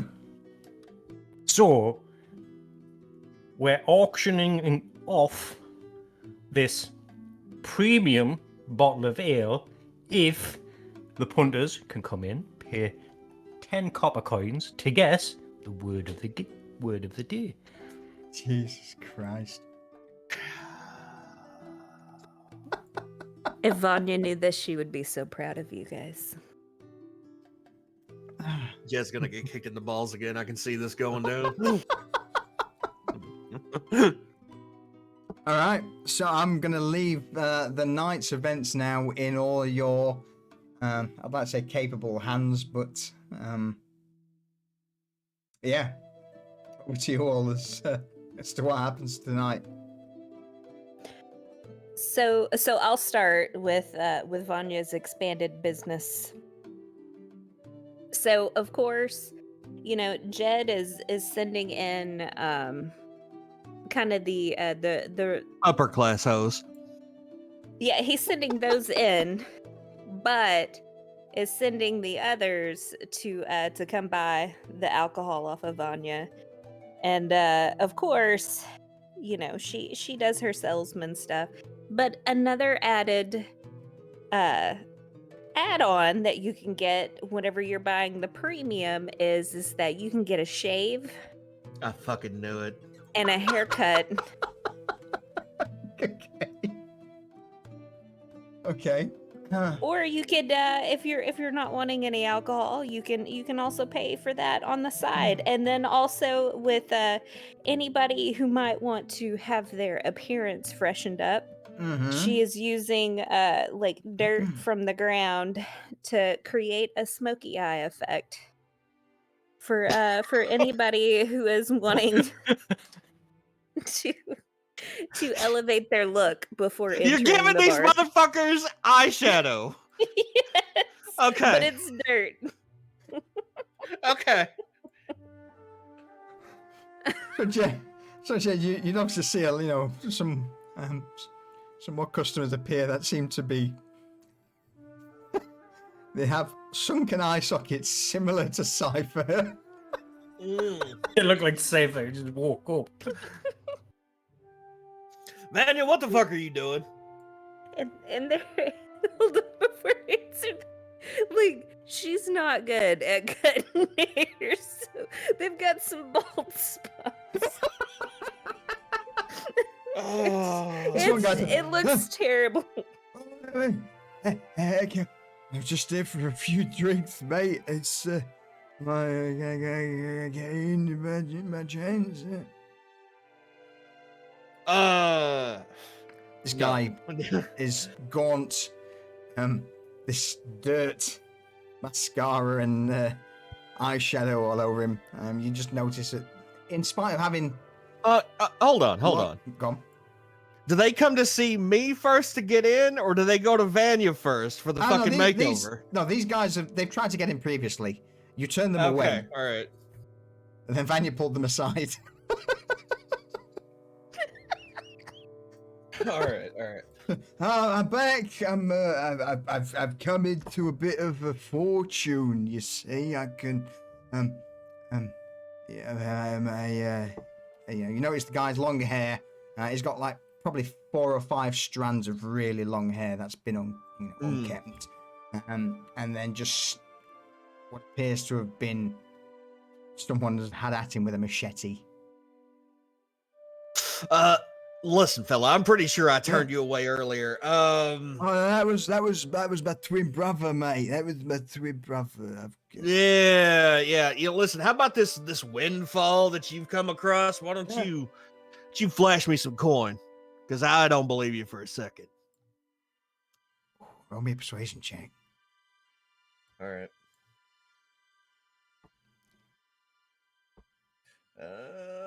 Persuasion. And with that, the man flips 5 copper coins into your hand. Shit, how would Jed play this? I love that this is coming back to him, like, because they're coming back. So he's having to deal with it. I love it. How much? So, Solution, I would know, Yes. right? How much Yeah. the drinks are in the Baron's Folly. So again, like your very basic shit that Vanya's selling from the outside. No. The inside stuff. I don't care about what Vanya's selling. Inside stuff tends to be for a very basic ale, like 6 copper or more. So it's not really enough for a single drink. Right. So Jed's gonna hand the copper back to the fella and said, "That's not what I meant, fella. I meant show me how much coin you got on you. I ain't looking for a bribe. I'm looking to see if you're right for this establishment." He gingerly takes a small pouch from his waistband, opens it up, and I would say there's almost a silver's worth of copper in there. All right, fella. Fair enough. Go on inside. You good? Thank you, my esteemed guardian. And with that, he just stumbles inside. Listen, coin talks and bullshit walks. All right, Vanya, anything further?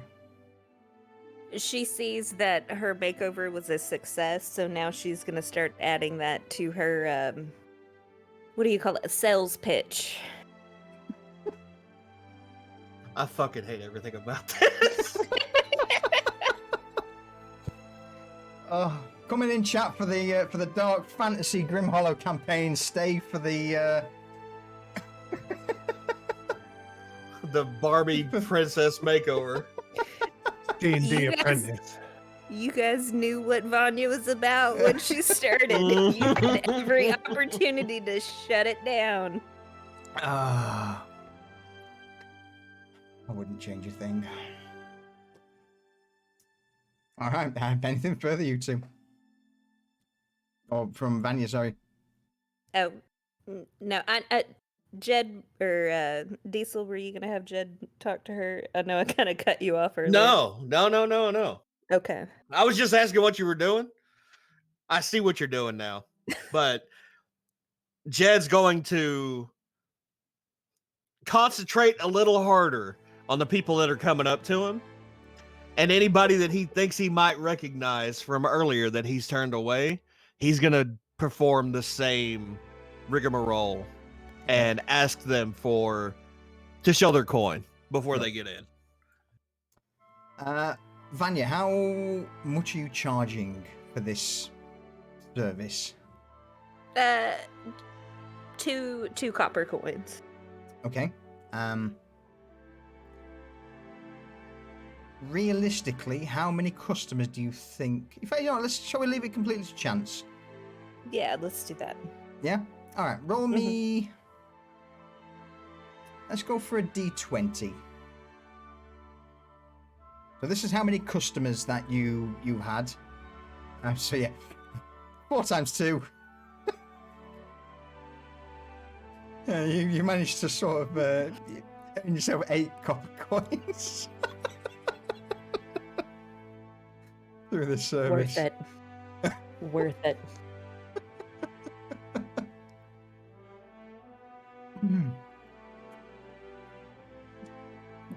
Did they all make it in?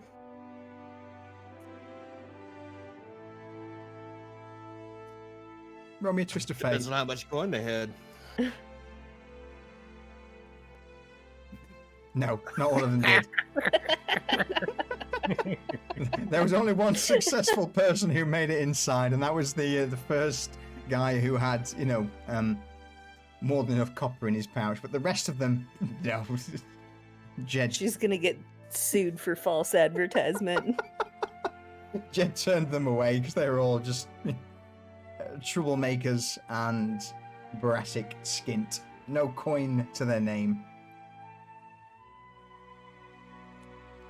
All right. So over the course of the night, who wants to go next? What have you all been up to? What happened to you all? Well, yeah, go on. No, after you. Oh, I was going to say, if you want to lead this one. Okay. So, on top of our usual duties of searching people, getting the weapons in the bucket, cataloguing the weapons in the bucket, because I know Cypher likes that.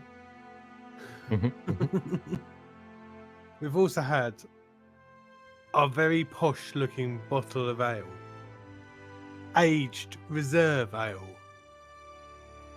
From the Bespoke, you might say. Indeed, from the Honey Hills Brewery. Okay. Flavoured with fresh bees honey. It's the most delightful ale you'll ever taste in your whole Can life. I drop you a quick DM before you continue? Yes. All right. Bear with me.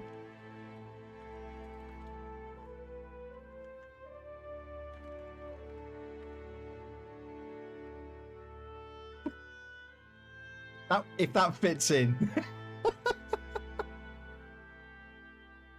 Perfect. Oh, no.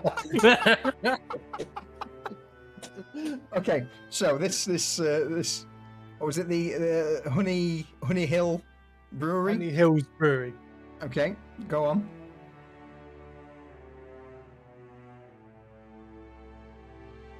So I was just writing that down so I don't forget it later.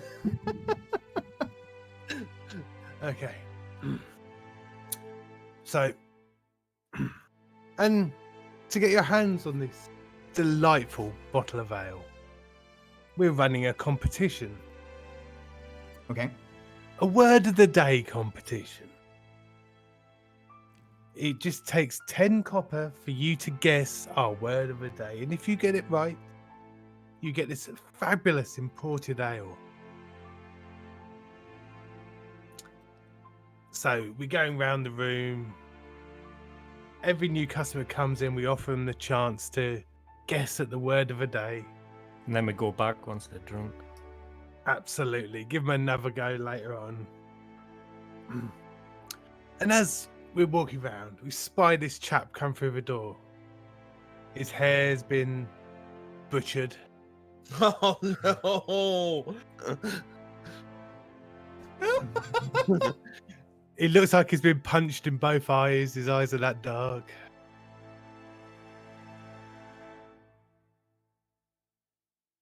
And he's like, oh. So I nudge Cypher Is he towards the guy. okay? Yeah. I think he might want to go at our competition. Steffi gets excited. Should we go and ask him? Yeah. Excuse me, sir. Sir. Hey. Hi. You, sir, look like you could do with trying your luck. I mean, I feel pretty lucky at the minute. Yeah.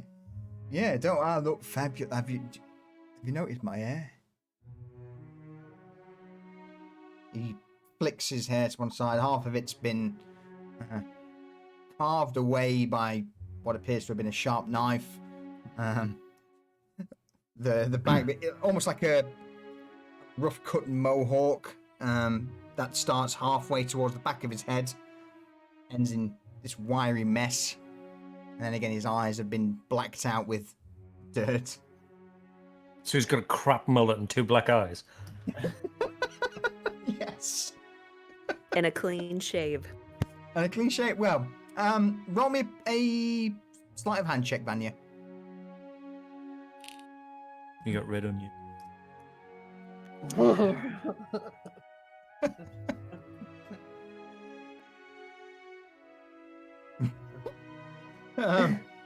So, around his cheeks and his sort of upper lip is indeed clean shaven. As it goes towards his neck, it seems to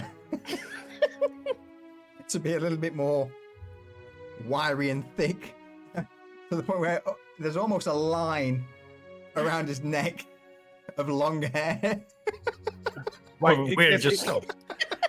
it gets better. So he's got a mullet, 2 black eyes, and a neck beard.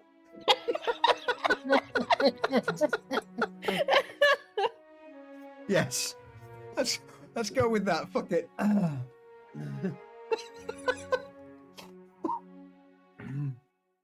It's definitely a statement. I'm sure all the fashionable people will be copying you. Yeah, well, some lass out the door said that she'd spruce me up, and I wasn't allowed in at first, but now I'm here, so it must be. Must have worked. Must have worked. It's all the rage in Nova Stoya. Yeah.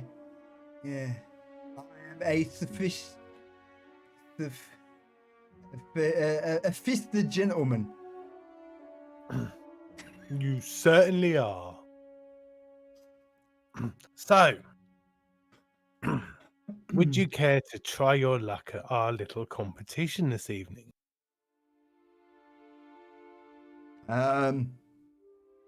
What's it entail? We see this lovely bottle of ale imported from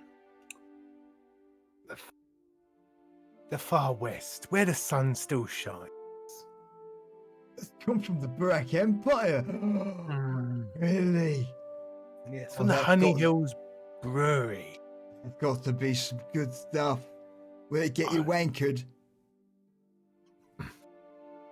It will knock you off your feet. Oh. Meanwhile, Cypher in the background is holding up, striking poses. Alright, well, let's what's the catch? You just need to guess our word of the day. I mean, that's easy. Sausage. Is it? Well, hold your horses, sir. You need to give us 10 copper first. That's a bit steep. It's a very expensive bottle of ale. I heard a gold coin. Oh. So, I'm going to require 2 things. One, Cypher, with you doing your poses, I'm going to need a performance check. Garrett, Okay. I'm going to need a persuasion check. Or a deception, your choice. In fact, I would probably say this is more deception than persuasion. Yeah, it's definitely a deception check. I would say it's definitely deception. 18. Oh my god.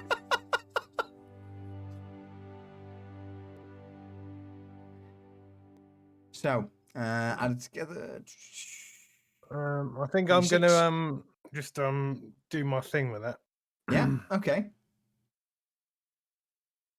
Just if as soon as I remember how to do it. Your psychic knack. Yeah, wait, hang on. Did Is it feature? that one? No. I think it's a free feature. Yeah.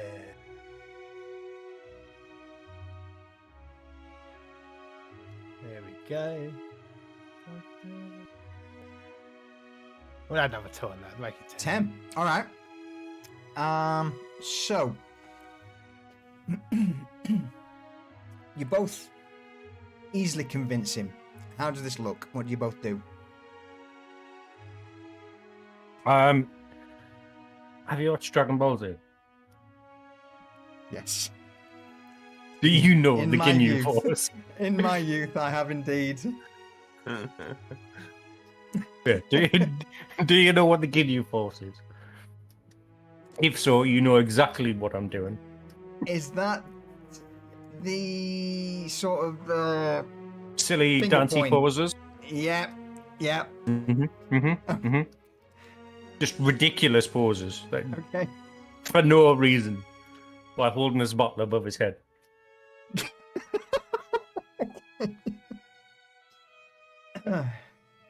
Garrett, any closing words to cinch the deal? In my youth, I once tried this ale, and it brought a tear to my eye. I would love to drink it myself, but I have to think of the poor boy here and just make sure he has a hot meal tomorrow. That's why I'm selling it. Staffer puts on his award-winning sad face. All right. You say take up a and with that, the man reaches down to his belt pouch, opens up the coin purse, rummages around. So originally I said there was like a silver's worth of copper coin. Let's go for a little bit more. Let's go for 2 silvers. So there's roughly 20 copper coins in his pouch, and he fishes out 10 of them and begins to single count them into Garrett's hand. 1, 2, 3, 4.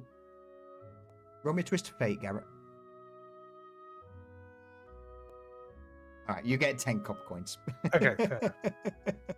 Yeah. In spite, you stand there with hand outstretched, and as he slowly counts the 10 coins, struggling through the higher numbers. This man doesn't seem to be educated well, but eventually he does put and deposit the 10 copper coins in your hand. When do we know what's first? Word of the day. Sausage. Now, we have today's word of the day written on a piece of parchment. But unfortunately, you're incorrect today. Wrong. Oh no! Oh no! Okay.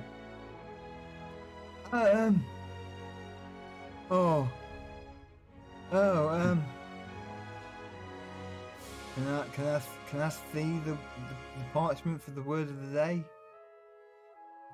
Well, no, because everyone else is still guessing. But now everyone knows that sausage is not the word of the day.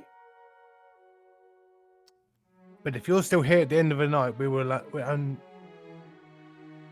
tell everyone what's written on the parchment. Unless somebody guesses it, of course, and then they will get their money. With a sad sigh, the man makes his way into the Baron's Folly to spend the last 10 copper coins in his coin pouch, which will probably get him 2 drinks from behind the bar if he's lucky. poor bastard. Anything further? We have done this with everyone in the bar. Okay. For the entire evening. For the entire evening. Everyone's had the opportunity. Everyone's been laughing at when their friends have failed. No one's guessed it yet. We've still got the piece of parchment sat under the bottle. All right. I'm going to ask both Garrett and Cypher to both call out a number of patrons this evening at the same time on the count of 3. So this is just roughly how many people you've managed to scam with this. Obviously, be realistic. So on the count of 3, Between the start of the night and the end. between the whole evening, yes. Whole evening. The Okay. whole evening. So on the count of 3, I want you both to call out a number straight away, so you can't, Okay. no okay, discussion. okay. So on 3, 2, 1. 42. 20. So let's go for 31. Okay. Okay. 42? What kind of establishment do you think this is? It's hopping. It's hopping, mate. So you've asked 31 people, and out of that, 15 have taken you up on the offer. So 15 times 10 is how many 150 copper coins? 150 copper coins. Yeah. That's how many copper coins you managed to fly out of people this evening.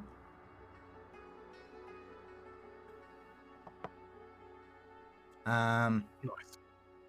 I mean, if the DM wants to guess for 10 copper coins, and for every guess we get 10 copper, and if we get it, we'll all pay it out. No, I'm going to leave it to you whether anyone found it. Okay. What happens this evening is all entirely down to you guys.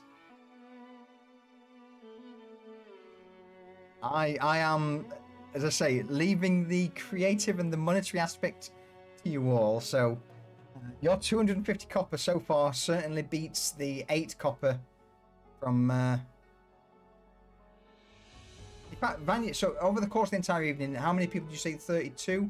So Vanya. I'm going to need you to roll roll me another 1d20, please. All right.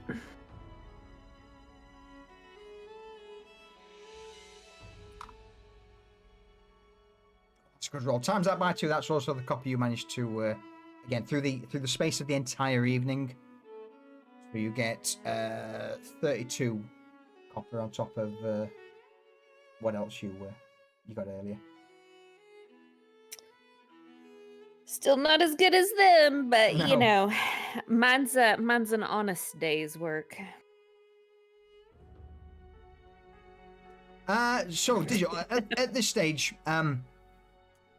with it being such a small amount, I'm pretty much well and truly happy to just leave it in the players' hands. You know, if they bring to me an entertaining story. I mean, do we want to roll a twist of fate for somebody guessing?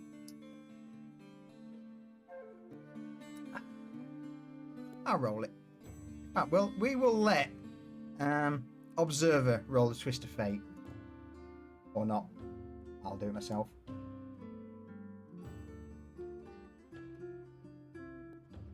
Bring a commoner in. Twist of fate, whether or not someone guesses the word. Someone does! Oh, superb. Wonderful. So, a rather large, gruff man. From the, as you're going around the evening asking questions, he manages to guess the word, is it? And he looks up. Oh, that's what I think the word is it? Yeah. Right. I don't believe it. Someone has guessed the word of the day. Who would have thought someone in here would have guessed sober? Well, you see, that's we're all not in here. We're all not in here to be sober, so I thought that the word would be sober. Well, Yeah. Smart me. oh, you've certainly outwitted me, sir. Yeah, from the back. And He's to- a fucking cheater, they're in cahoots, the wankers. I'm sure it's not like that, but all of a sudden, some of the previous patrons who paid the 10 copper for this guess begin to slam their tankers on the table and make their way over in a large group towards this large burly man who's just won, and Cypher and Garrett. One of them being Now- a gentleman who had his head shaved and, 2 black eyes and a neck beard. It's all your face, scab, to be out of 10 copper coins. You have only had 2 drinks tonight. No Okay. scam. We got the paper right here. Can any of you read? Is anyone here can read? Cypher didn't think of that. Somebody?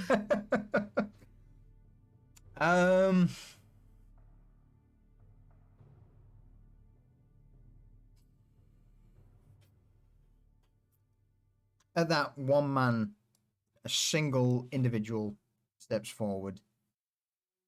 I can read. Aye, it's a little bit. Aye. Okay, sir. So I lift up the bottle, take out the Okay. piece of parchment between finger and thumb. So there's no one can say I've changed it. And I hand him the piece of parchment. The word is sober. Yeah,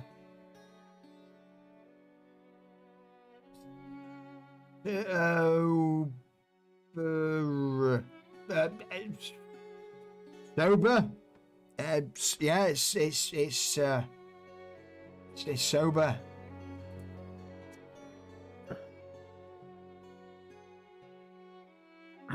And there you have. I wrote it on the paper, put the bottle on it so it couldn't be touched, and this gentleman has guessed. All right, give it. I'm going to take this home and I'm going to share it with the other half and be special. Or I might even sell it if it's worth a gold. With that, he extends a hand towards Garrett. I take the bottle, I place it in his hand, so you be careful with this. Go straight home.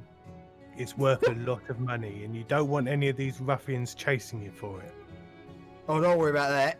And with that, he stands up, easily stood over 6.5 feet, nearly 7 foot tall, an absolute unit of a man. And he looks over the group and like, yeah, none of them are. I'm not too worried about him. He'll be all right. But, and he offers a hand towards Garrett. Rare to see many who are actually honest businessmen in these things, so I'll see if I can, if I don't drink it myself, I might see about selling it, get a gold coin, and me and the missus can live happily ever after. It'll be, yeah. You're good, sir. Oh, I appreciate your charity. Please enjoy it. That's all I ask is for it to be enjoyed. These bottles are so scarce these days. And with that and his two friends in tow, the man departs. And I'm going to make a quick note of that because that's going to potentially bite you in the arse later. Did any more of my people make it into to the bar, like No. So from the 16?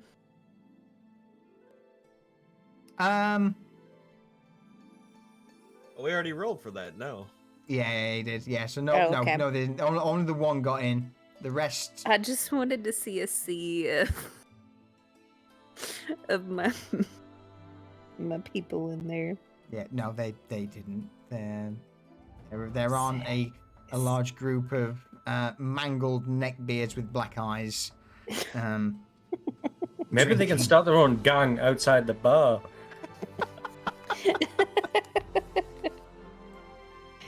All right. Anything further from anyone?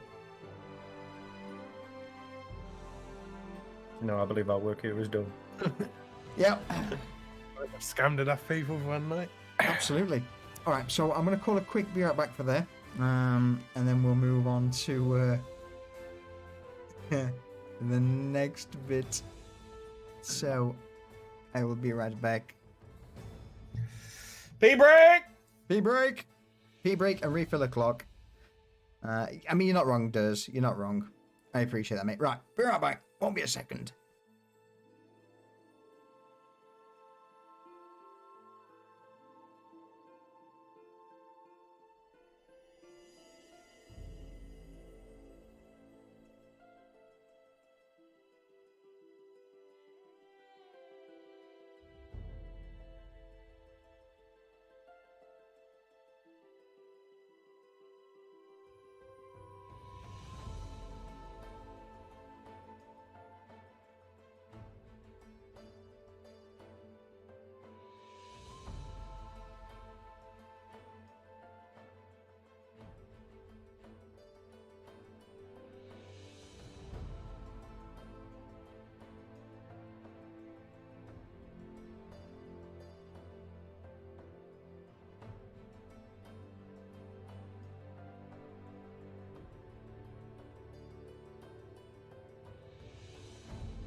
I've returned. Welcome Welcome back. back. Welcome back.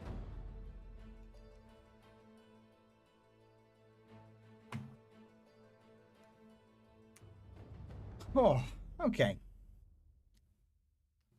Waiting on Vanya, I believe. She takes extra time. Oh.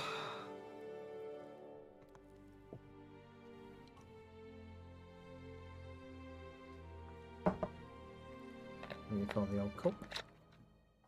Mm. What's everyone on tonight? That's the question. Bumbo from a tumbo. Yeah, fair. Wild That's Turkey probably- 101. Whiskey? Yes. As is my normal. Mm-hmm. What about chat? Is chat having a little bevy with us? Oh, you know what? I should change out my vape batteries. Beer back. Okay.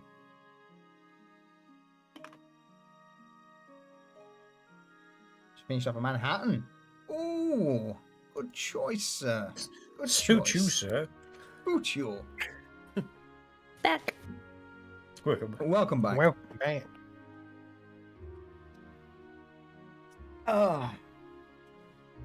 All right, we'll give it a few more moments for Jed to sort his addiction out, which again I'm not really one to talk. Yeah, pot kettle. Certainly not here filling up my vapors. I did try to stop. Joel, you're doing a fruit juice in vodka, and you don't care. Stop. I'm not. I'll be honest with you. I'm not a huge fan of vodka. Lucius loves Don't, vodka. don't, no. No. Let me mute Lucius for a minute. Go on, Dees. That's Is that a story? I Is there I a have story? heard that the vodka means that he brings home all kinds of questionable people from the bar at the end of the night. At the same time? I mean, listen, I don't judge. Oh, Whatever. that.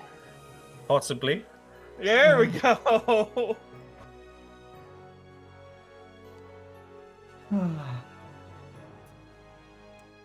all right. I guess we're all back on that one. Yeah. I think we are, yeah.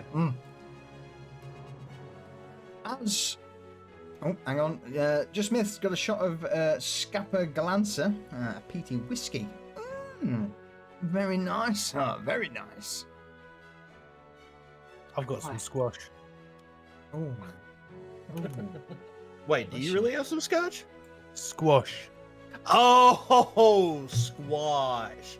It's completely different. Don't tell Blackburn, but I'm drinking his cranberry juice right now. You get done shitting that kid out, and we can talk about adding some vodka to it. I Well- know, I'm ready.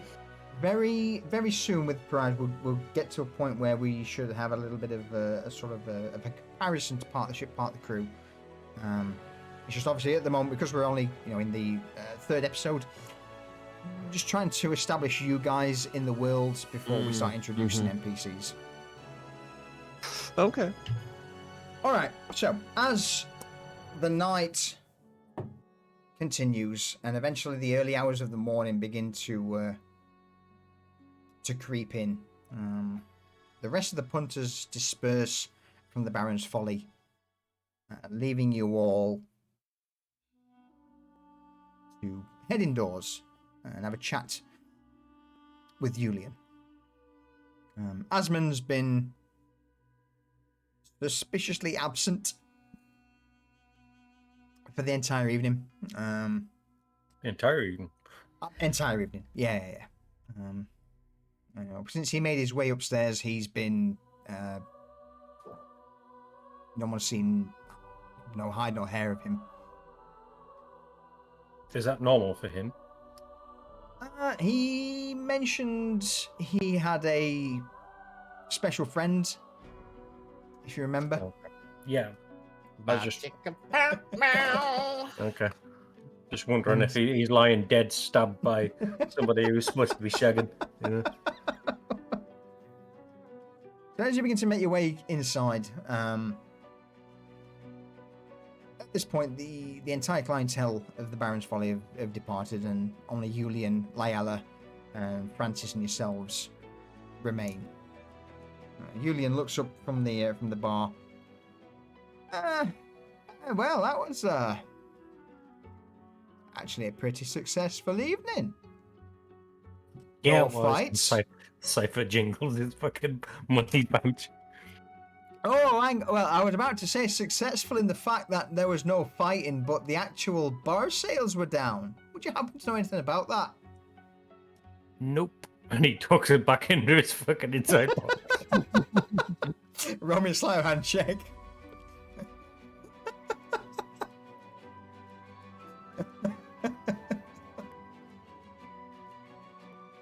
17. All right. Julian, while talking, doesn't hear the jingle of coin. Obviously, doesn't see you took the coin and is none the wiser. Just the sales were down a bit this evening. Do we know if Jed's actually letting people? Hi, Jed. Were you? There's a lot of people, but not much spending. Oh, I don't know what to tell you, Julian. The people that I was letting in had coin. I was double checking. We had a bunch of repeat customers come to the door, and they were, I don't know, wearing some sort of disguise or something. But I saw right through it. I asked them to show me how much coin they had on them, and if they didn't have a whole lot of coin, I sent them away. But you know what? If they asked for coin, I let them on in. I think there was only one fella. And how much did we make from the bottles of shite outside? Vanya, roll me a 1d 4. Oh, let's go for what? 3 coins a bottle. How many people would you see? Jed, Vanya, how many people have you turned away this evening? well, we rolled for that earlier. Well, I mean, so I've Just only in done... total. Not people you 'Cause let in, people you did- turned away. Give me a good number. Because I did about like 20 something makeovers, and not everybody's gonna take that. So I was gonna say about let's say- 20. 20? oh, I did 20 makeovers, so All right, all so of them wanted let's it. double it to 40. Right, let's say you turned Yeah. 40, roughly 40 people away. One got in. One got in. Well, let's ignore that. So let's say 40. They spent the sort of 2 to 3 copper coins on the dross bottles outside. Yeah. Yeah, let's go for a sort of conservative 100 copper pieces from the outer sales. Yeah, that's fair.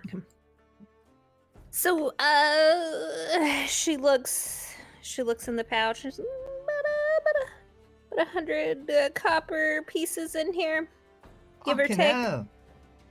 I mean, Falco tends to make double that. Oh, well, look, it's you new, I guess. All right. Look, keep 30 for yourself. I'll take the rest and divvy it up between me and Esmond. But on the upside, no furniture's broken, no tankard's got broken. All right, in that case, keep half for yourself. I'll take 50 and split it between me and Mason. Okay. She's gonna take it out and divvy it out. So that moment, Francis makes his way, barreling through the door from the kitchen. Well, anyone, I don't care. Everybody, someone to help me or something. We need What? help. Yeah, it's a delivery. Oh, yeah. On the ballot or something. barrel. Yeah, there's got something in it. Okay. Cypher knows his weaknesses, and moving a barrel is one of them. He's got Oh. the noodle arms.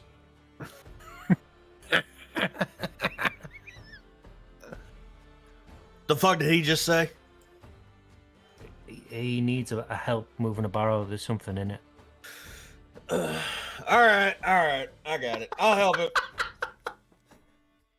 No, he's making like a knocking. No, but bang, bang, bang. It's making a knocking noise. Something from the former distillery, delivery point. I need a translator. There's I something heard- in the barrel.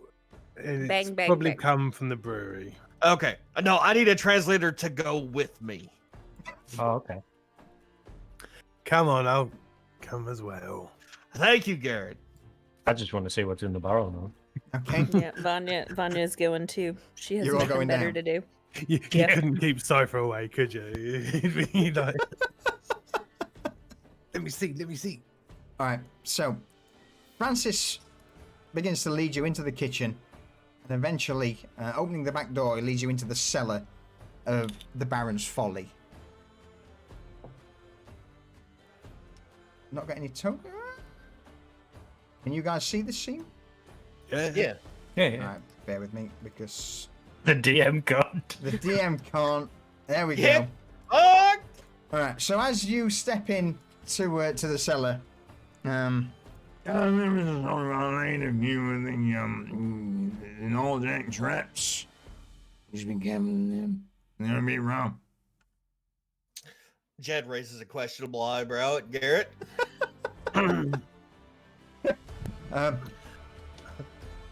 go on.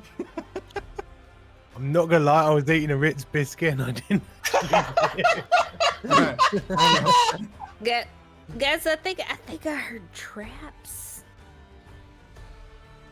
No, there's Right. a few of the old jack traps around because some came out of the battle and rushing on his head would come out and then saw the evidence there. I want to capture it.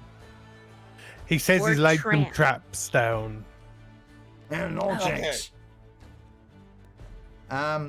Anyone familiar with Jack traps?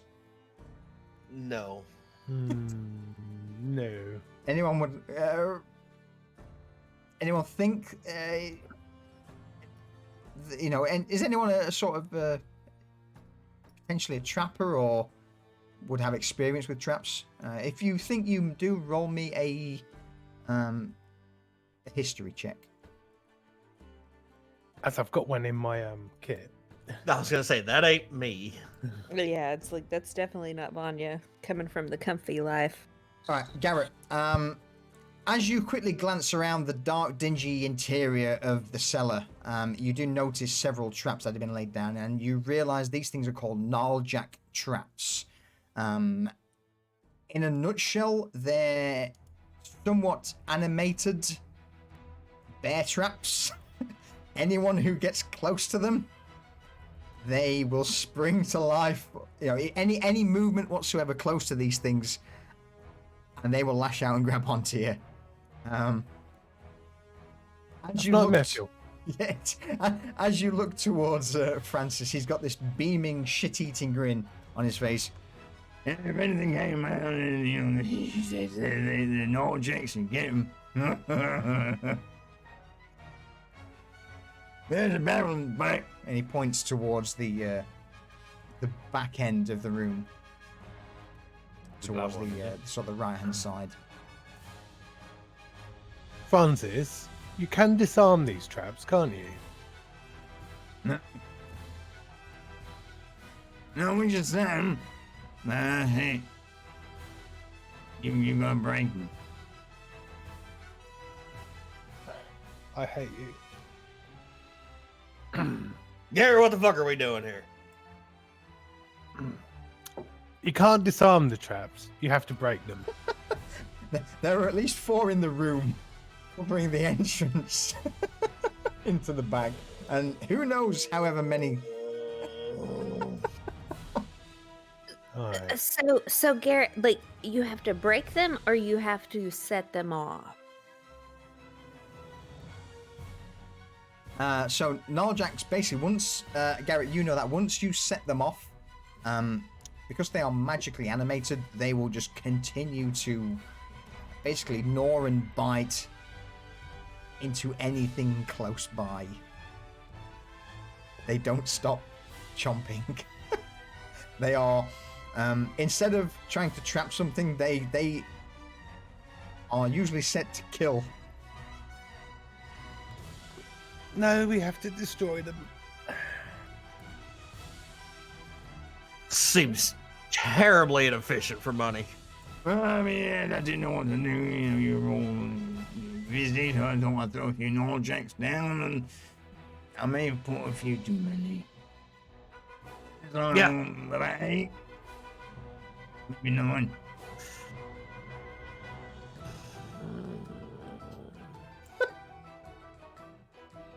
Some of me bonfires live in the other room, but I just want to put them down. I had them anyway, so I thought, why not?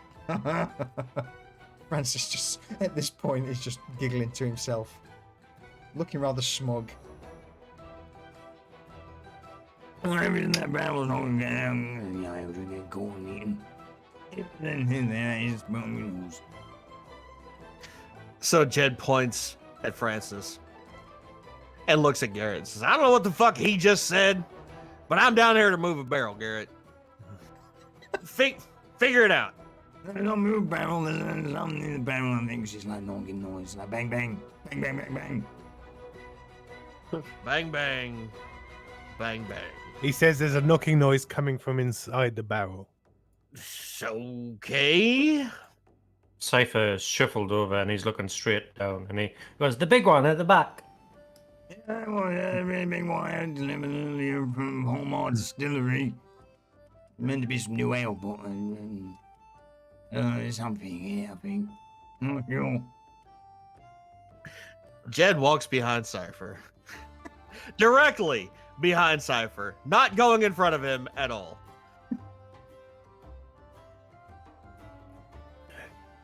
Garrett lurches out and grabs Cypher by the back of the collar. Ha! You see that? Oh, this is fucking joke.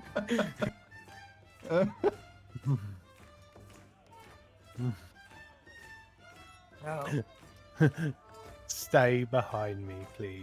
We don't want those things gnawing on you like the chicken did. Oh.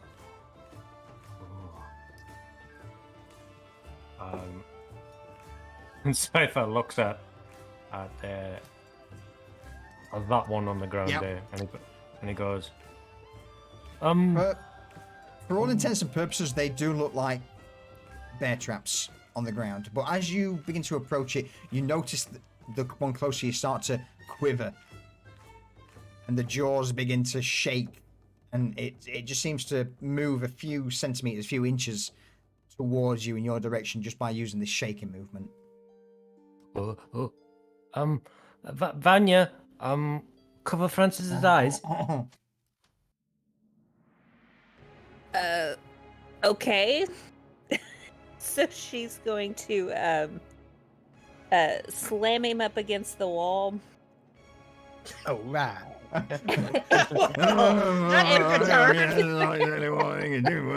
put both hands on his eyes. You're gonna kill me, just asking. And with that, Francis starts to pucker his lips up towards Vanya. She's no. So she's like literally hands over his eyes, but arms length out, just trying to like dodge. Francis is easily like, late 60s, early 70s. He's indeed an old man. He's like, all right, if you're getting in this, By Master Roshi. Got you.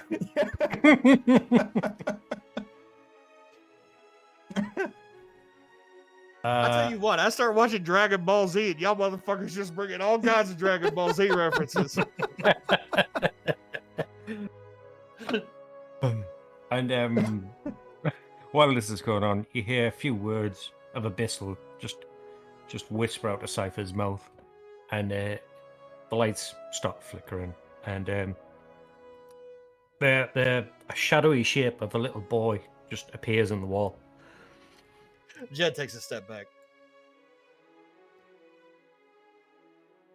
He sees something else in Abyssal, and the shadowy shape moves, and Okay. it picks up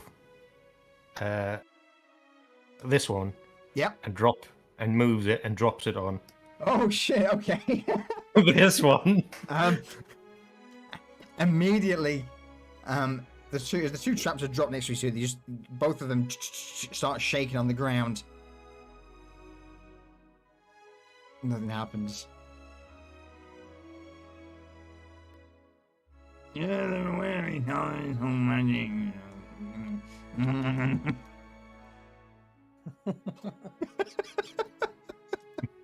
Cypher looks disappointed that they didn't bite each other, and looks to go. Can we go now? Yeah, are we done? Because, like, seriously, I can't. His breath stinks. I don't know how close we can get to these things.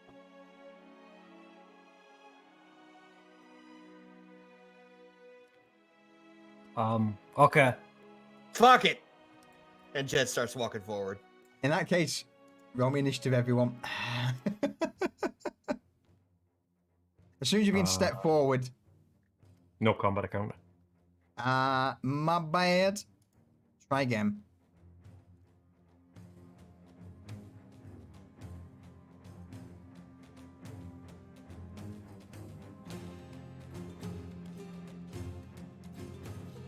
Classic. Right, I don't need all that many. Let me. We'll have them on a single initiative. Arjax.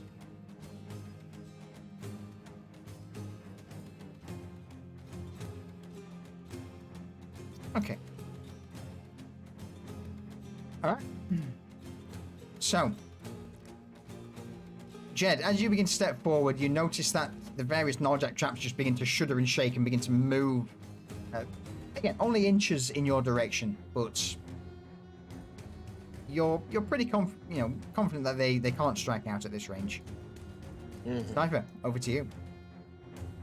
I'm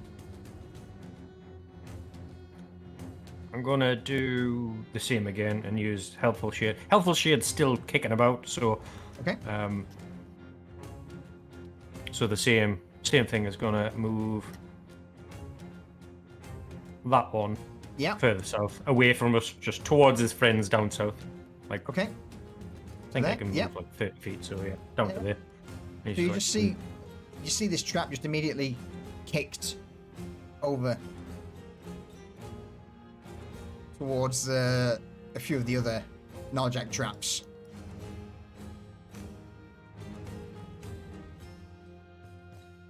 Any further actions? No, I'm just gonna get to like the door frame here and look at it and go, Okay. oh, there's two in here. I'll go about maybe 8 or 10. I can't remember. There's a few. Jed, over to you. Well, Jed sees Cypher move this one down south, sees that there's still one there, but's just going to move up and kind of protect Cypher's side.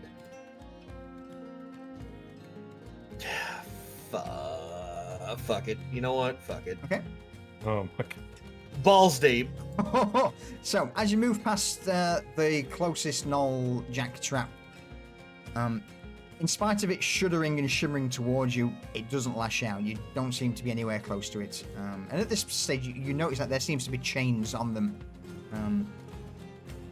Roll me a quick insight check. Okay.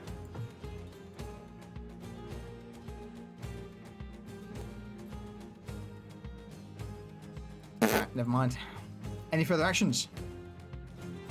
Well, I'm standing next to this one, right? Yeah, and you see it just start to shudder and shake and spring into action as this chain slams into the wooden floorboards below, and the trap just begins to lurch up in an attempt to grapple towards you. Well, Jed's tired of pussyfooting around, so he's just gonna try to bash this motherfucker into the wood. Okay.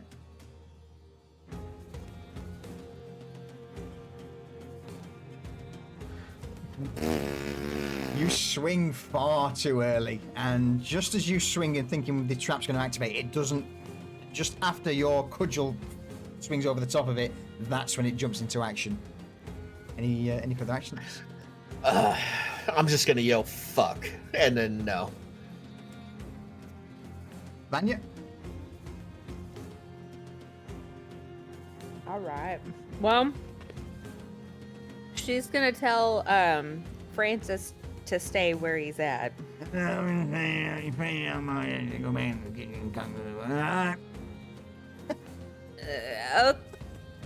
I think you just agreed with me. Okay. Yep.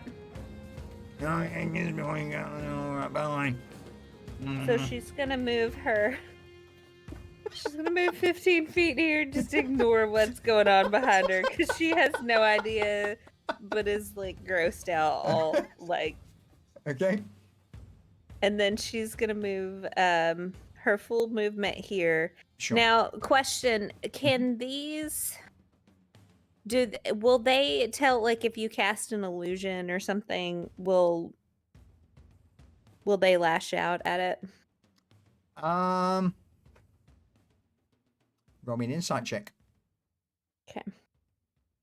It's only one way to find out. 8. Who knows?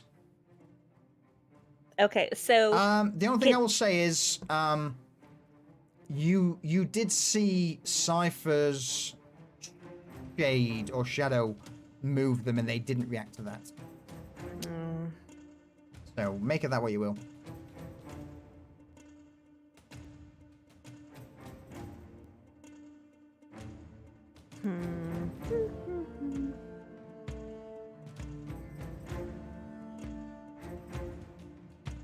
TikTok. No, so she's just gonna use her dash to come up behind Cypher. Okay. And then just kind of peer in and see what's going on, and then that's it for her turn. All right, Garrett, over to you. I'd just like to point out that my initiative roll, first natural one of the night.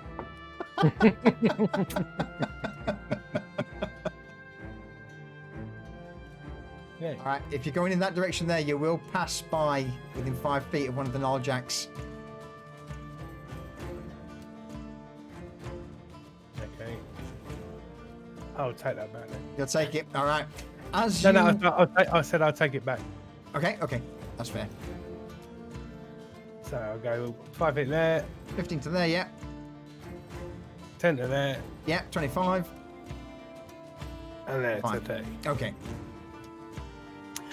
And I'm gonna have a little stab at this thing here. All right. Because it's gonna chill on the fucking. You see it just in the process of lurching, jumping out of the ground towards Jed.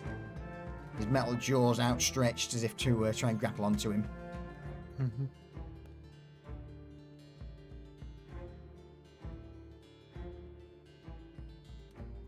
Nine. It's too quick. Just as you round the corner and see it leaping, you lash out with the psychic knife, the blade, and it's just you're not quick enough. Millimeters away as it's currently leaping through the air towards Jed. Well, that sucks. Yeah, tell me about it. That on the That other one. hand, That'll hit. that'll hit. And I'll also roll my sneak attack with that. All right. So, for the knife, I didn't roll Okay. that. I didn't crit roll that, by the way. All right. In that case, I'll heal it. Do it again. That's more like it. That's more like it. All right. Yep. Hang on, Sneak I've got attack. to find where my sneak attack is. Isn't it? Free action. Let's say, there we go.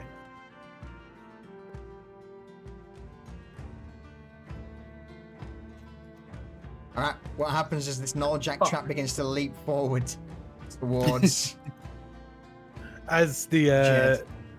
Nulljack leaps forward to go and clamp its jaws around Jed's leg, I swipe down with my psionic dagger just on the hinge and break the hinge so it just flops open. It ends up All the just- power in the jaw gone. It just slaps against Jed's leg like a dead fish.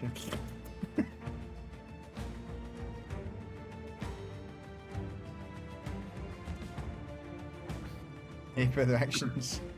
No, I think I'm good.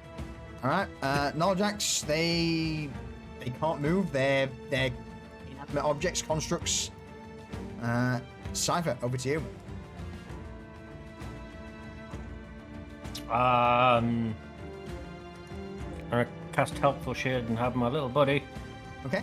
pick this one up and Yeah. move it just like in the doorway over here. Okay. Over to the stay there. Yeah, just out the Okay. way. All right. And look pleased with himself. Any further actions? No, I'm done. I'm good. Jed. Jed's gonna look back and nod at Garrett for saving him from getting clamped on, and then keep walking forward.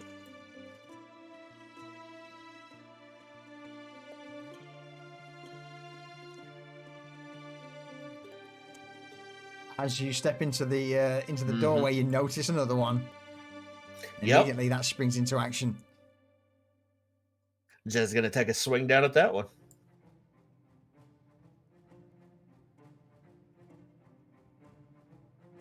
Hopefully, roll better. You do. That's All right. better. Yeah.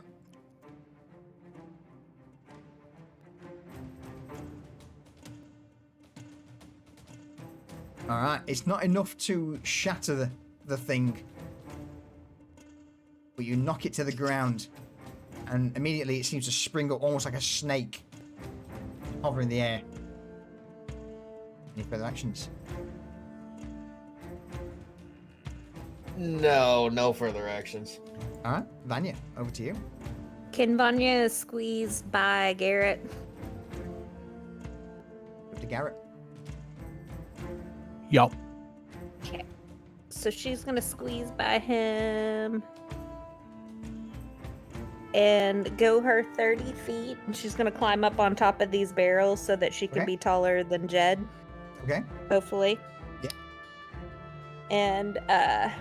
And she's gonna target this thing and use her arcane kaleidoscope. Okay. It's almost like a snake at this point. You see this chain that's now embedded itself into the wood, into the stone beneath, and it's rising up with these metal jaws. Arcane kaleidoscope.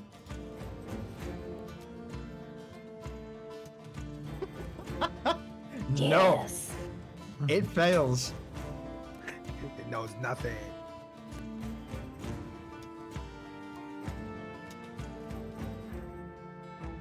All right. What happens is it's hit by your arcane kaleidoscope. So this bright dead, colors, yeah, these bright colors just kind of just whiz by Jed's head, and just kind of fills the room with brightness, and just these butterflies just explode out in front of him and all over this snake-like looking bear trap.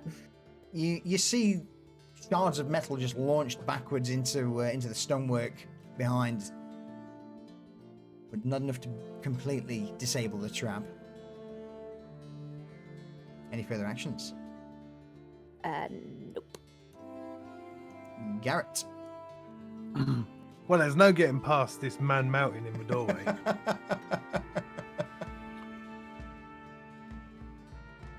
So I'm just gonna go up behind him.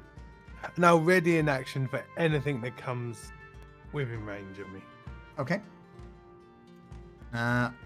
With that, the Nulljack will indeed lash out towards Jed.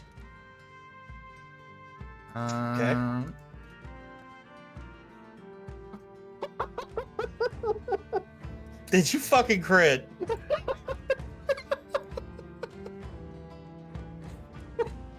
Oh my goodness. Yeah, I did. I need you to make me a dexterity saving throw, please. Motherfucker.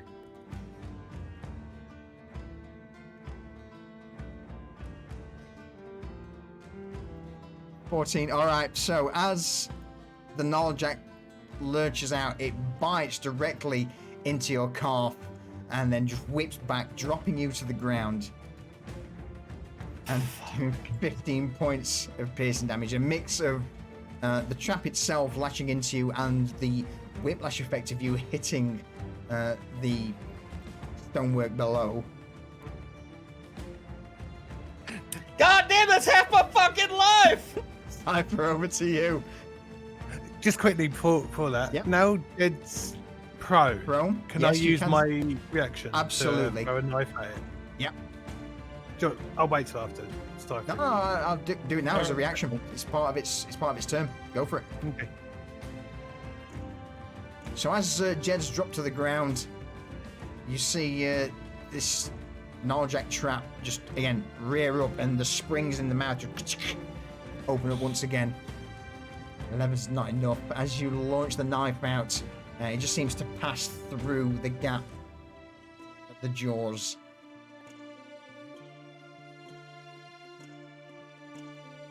Cypher. Alright, so Cypher runs up. He's like, Jed, you okay? No! God damn it! Oh. Nasty little. And he's going to cast Aggressive Shade Okay. on the Gnarljack.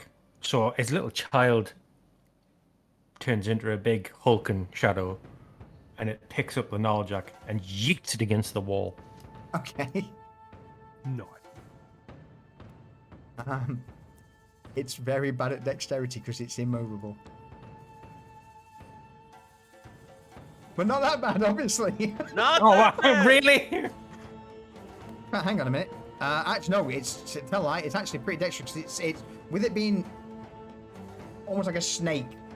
As the shade reaches out to try and grasp hold of the chain anchored into the ground, the Gnarljack just sways, unaware of the shade. In fact, you know what? I'll roll that at disadvantage because the shade's not a living creature. So allow me to roll another one and choose the lowest.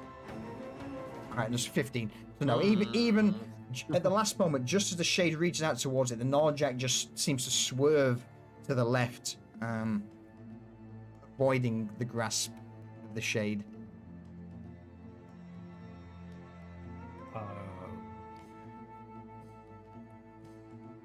I'm going to curse in Abyssal at the shade and be like, kind of like, what the fuck in Abyssal at the shadow. The shadow shrugs at him. And that's my turn. Okay.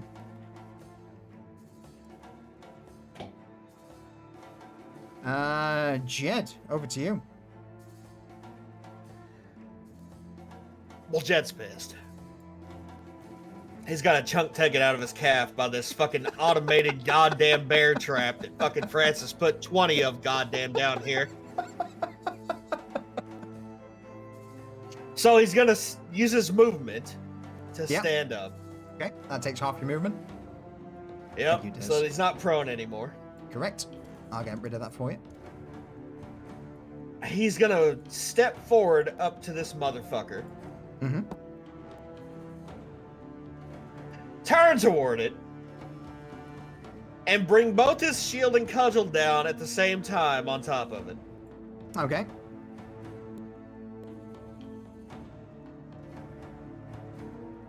Are you fucking serious? Or not. Immediately, the Gnarljack lashes out as you step forward. Roll me a dexterity saving throw.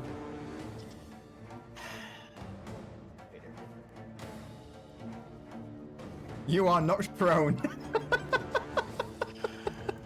So as the Gnarljack, you go to smashing towards it, it just seems to curve under your shield, wrap around your leg, and in a whipping motion just drop you prone once again. Okay, hold on. It's going well, isn't it? Wait, hold on. Okay. All right. Okay.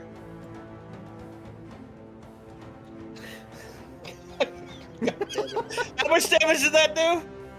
None, no damage. You just knocked you prone. Okay. All right. Okay. So I'm gonna use the remainder. Well, no, because it'll take half. Fuck. It's sort of coiling around your leg at this stage. You know, the chains wrapping around, and these metal jaws are just getting closer to your face. I've got a question. If I'm Yes. prone, do I attack at disadvantage, or I No. just No, have you- advantage against me? You just have advantage against you.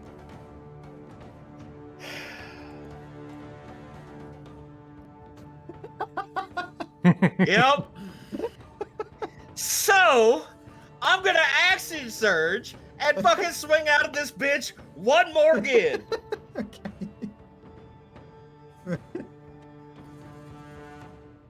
Come on, you fucking bitch. Oh no! As you swing out towards it, once again, you lash out with a cudgel, and it just seems to go with a gap between the two jaws. I fucking hate this shit. Vanya, over to you. I Vanya. just flop back and just let it happen. Just fucking take me out. Vanya's like, man, Jed's kind of had a bad day. Like looking at Garrett and Cypher and be like, and those things are just kind of angry. Well, I'm gonna bring some joy into that room, you know, cause joy is still my word, right? I hate you. Or excite, joy or excite. I'm about to excite someone. So she casts Arcane Kaleidoscope. Okay. Public roll.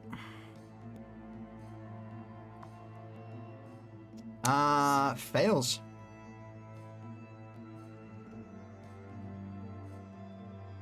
What happens to it? So as you know, the bright light fills the room again, and these just metal shards are going everywhere with the butterflies, but it all just kind of rains down on Jed, and like big pieces of metal just like clunk, clunk, clunk onto him. Not enough to damage you, but you know, you get a few superficial cuts from these shards of metal just erupting and blowing up around you. I fucking hate you. You're welcome, Jed. She yells out. Garrett.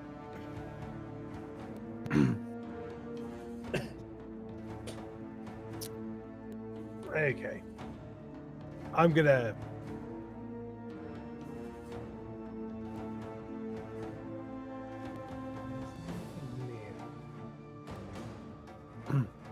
So I'm gonna get close to Jed. Okay.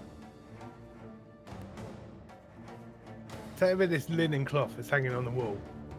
Yeah. Tear it down and start wrapping Jed's calf, trying to stem the bleeding. Roll me a medicine check. This is where we are.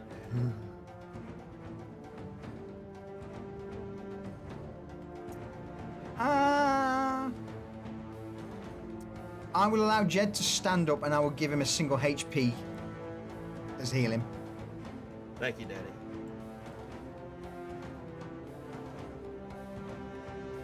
All right, what's this look like?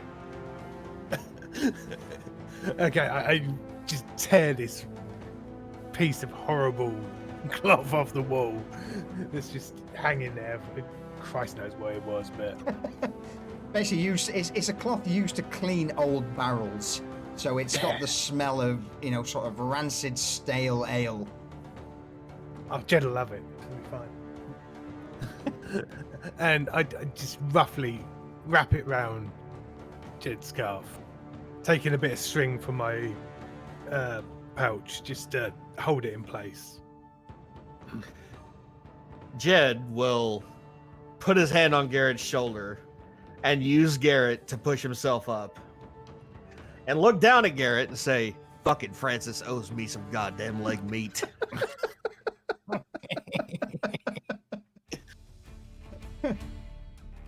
Looks like I better get this medical kit. I think I'm gonna. Yeah. Yeah, soon. Please. Fuck.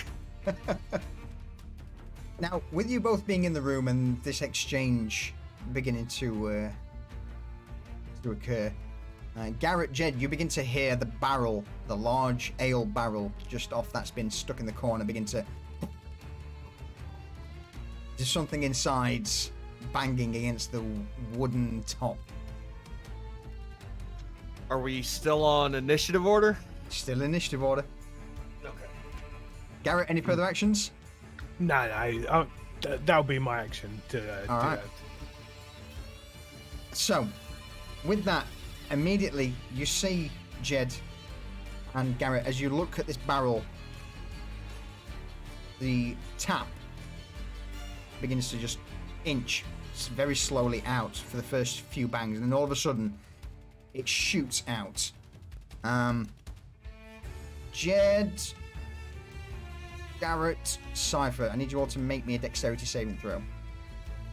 Yeah, because that's gone so well tonight. Oh, good. Perfect. Yay. Oh, good. Yeah, fuck me. As this tap in the wooden barrel is launched out, Jed, you are hit in the back of the head. Doesn't cause any damage, but Emotional damage. emotional. You're just I hit by the top fucking of it. hate this place. You're the first person to notice that out of this barrel begins to pour this viscous liquid. The smell of, again, stale ale begins to permeate through the air. Is it worse than the normal ale that's served in here? This is like it's been something that's been brewing and stuck in a barrel, an open barrel, for a year at least. And for a I hate moment, everything. you see it quiver and move and begin to take form as this ooze-like substance begins to grasp around the entrance, the top of the barrel. Two tentacles begin to slowly reach out towards you. Jed kind of, his eyes get real wide, and he does a double take at the thing coming out of the barrel, and at Garrett, and then looks at Garrett and goes, "What the fuck is that?" And it's at that moment, this ale ooze will slip towards you and send out. Hold on, I'm no longer prone. No, you're no longer prone. This stale I feel like ale this is going to be tentacle. important here soon. That'll fucking hit. That hit. So as these various, almost like gelatinous tentacles made out of old stale ale launch towards you, they impact straight into you for 9 damage. So that is 3 points of physical damage and 4 points of acid damage. That's only 7. Uh, Quick maths. Plus 2 damage. So yeah, so it's the plus 2 is on the bludgeoning, so it's 5 bludgeoning, 4 Okay, acid. alright. Sorry. Yep. No, that's fine. I don't take any reduced damage to any of that shit. Okay. I ain't booger, unfortunately. And with that, Cypher, over to you. You've just witnessed this ooze emerge out of this barrel. Alright, Cypher immediately freaks out. I don't want to be gambling. That's not good. Just behind you, you see Francis just peering around the corner towards you. So I'm gonna throw a shadow bolt at it. Please, Ricketts pussy. 24 24 certainly hits it. for 4 damages. 4 damages. And then I'm going to Meta Magic Quicken Spell. Okay. Spend. Is it 2 sorcery points, is it? Spend a key point. He nearly said it, didn't he? And I'll cast Shadow Bolt again. Okay. Yep. 23. For another 2 damages. So as these 2 bolts are launched towards it, what's it look like? He kind of reaches out into the nearest shadow, and it looks like the shadow gets darker, and he just pulls out an orb of pure shadow, and he just throws it, just yeets it at it. You see him do that twice. As it impacts into this ale ooze, you notice part of it's just blown away and splats against the wall behind, but it's not reduced its form by too much. Jed, over to you, unless you've got any further actions, Cypher? No, I don't think so, no. Okay, over to you, Jed. Okay. So Jed is he's standing up, he's been bit, his leg's bleeding, even though Garrett, tried to stop the flow a little bit. Mm-hmm. Jed's gonna kind of gather himself and breathe in deep and breathe back out. And he's gonna try to stop the flow of the bleeding with a bonus action. Okay. Second wind.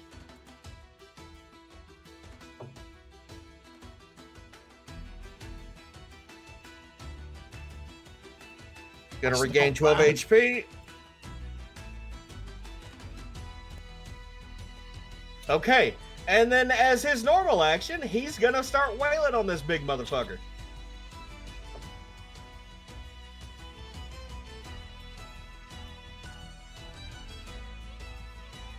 And miss! Because that's how shit's going for me tonight. Only just though. As you break down with the cudgel, the ale ooze just seems to part slightly, and the cudgel just impacts into the ground and bounces up. Like a 4-year-old throwing a temper tantrum. Jed completely is ineffectual in anything that he does. That's the end of my turn. Vanya, over to you. Vanya's gonna come off of the barrels right here, just slightly to the right of them, so that she is within, visual shot of them. And then she is going to, she sees Jed just struggling, just all over his face. Very and quickly. she just wants to help. Just, oh, no, you didn't hit, never mind. So carry on. And she's going to cast magic missiles. Okay.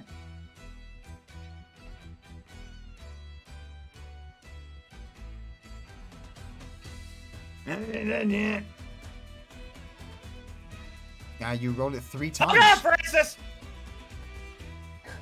So magic missile at level 1, you roll 3 times.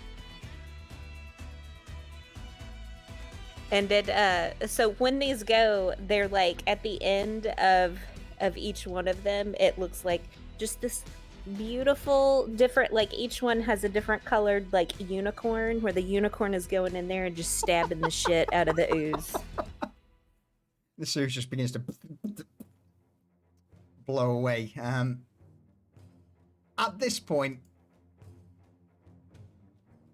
smell's starting to get pretty bad, to the point where it's irritating your eyes and nose. Really? So any further action, Vanya? Vanya's gonna she's going to move just back a little bit right here because like she can kind of get a whiff, but she's like maybe the vapors won't hit her, but then also like to give room for Cypher if he needs to get through, and then that's it for her. With this being the first time you ever playing a bard, are you aware of bardic inspiration? Yes. No, she's not. I am. I read it earlier. I just haven't given the inspiration to anyone yet. I should have done that. I will let you do it if you want. I'm gonna give it to Jed. Okay. How do you inspire him? She has a bard, Durs. Yes, I don't sing. She's gonna say, Jed, today your word is strength. You will have the strength to get up and to overcome whatever torment is tormenting you right now. You, sir, are everything and you are okay. You have the strength. Oh my god, she's a motivational speaker, bar. She's fucking Tim Tebow! I know that's where this is coming from! So, Jed, for the next 10 minutes, Yay!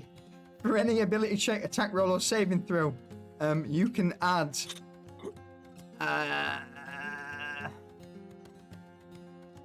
1d6 to your roll to a roll. Okay. It's okay. Garrett, over to you. Oh dear.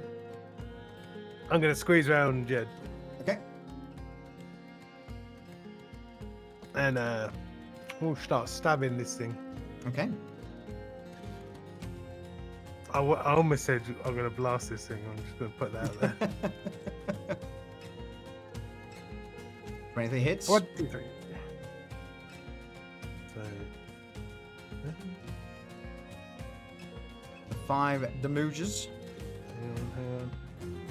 Feature, sneak attack.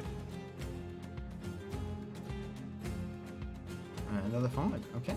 Okay, and then I shall get out my second blade. Yeah.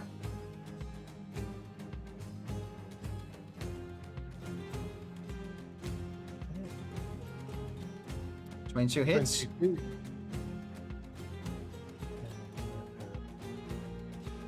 For another. That was Another 7. And finally, I'm gonna use my cunning action, Okay. disengage, and slip back behind Jed. You motherfucker. I'm getting real Hazel vibes off this shit. All right. One thing I'm going to need you to do, though. So just as you stab into this this ale ooze, I am going to need you to make. In fact, let me reveal this.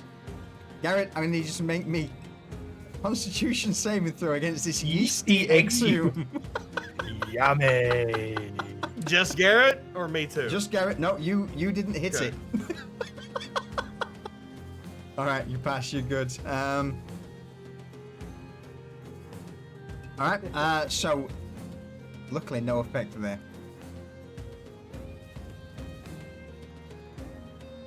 All right. Hold on, what would have happened if he would have failed? Would he get a yeast infection? You have to wait and see. All over his body. You have to wait and see. All right. Next up, Norjacks. None of the Norjacks are in range, so it's straight over to the ale ooze. Yay. It is going to. What is it going to do? It is going to begin to make its way completely out of the barrel. Dash between Garrett's and Jed's feet.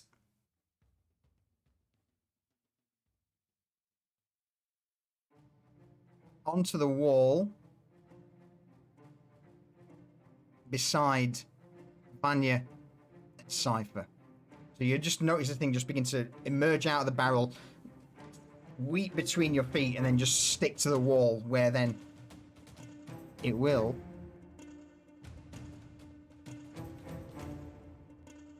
blast out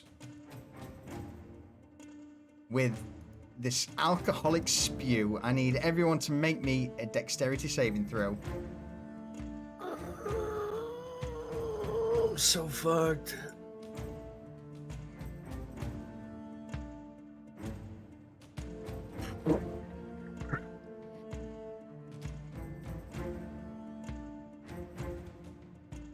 So is everybody else, except Everyone's for fucked. No, hang on. I've got proficiency in that. Okay. No, I'm all right. I rolled 17. I'm good. Yep. Cypher's good. Not my fucking problem.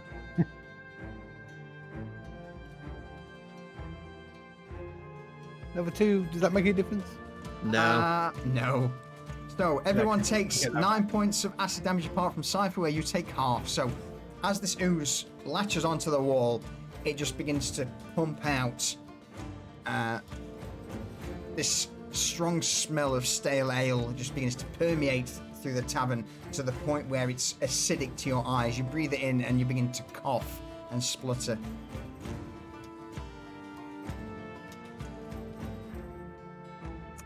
Cypher, over to you.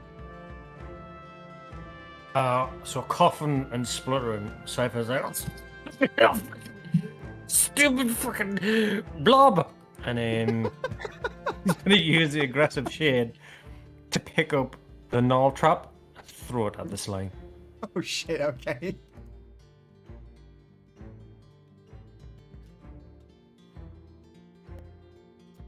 Bear in mind, null traps are pretty, I mean, this one's inactive at the minute, so. You're right, actually. I will allow it then. So, you launch the null trap, the null jack trap at the shade. As it impacts it into the ale ooze, causing 10 points of damage. I don't think the ooze will avoid it. Not a chance. So it takes 10 points of damage. And immediately the Gnarljack springs into action, and the chain just anchors into the wooden floorboards beneath and begins to rise up into the air. The iron jaws open up. Any further action, Cypher? Yeah, as a bonus action, I shall Misty Step. No, Okay. I don't have any left. Oh, fuck. I'm out of Misty Step. Never mind. I'll just start there, but like, Oh dear. yeah, I get it. Yeah. All right. Very quickly, if you want, Garrett, Jed, since you missed it, you did have attacks of opportunity. I will gladly take an attack of opportunity.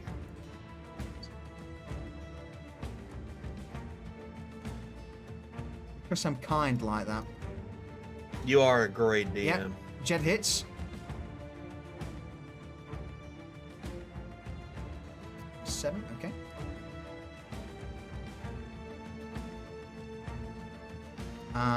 Garrett hits.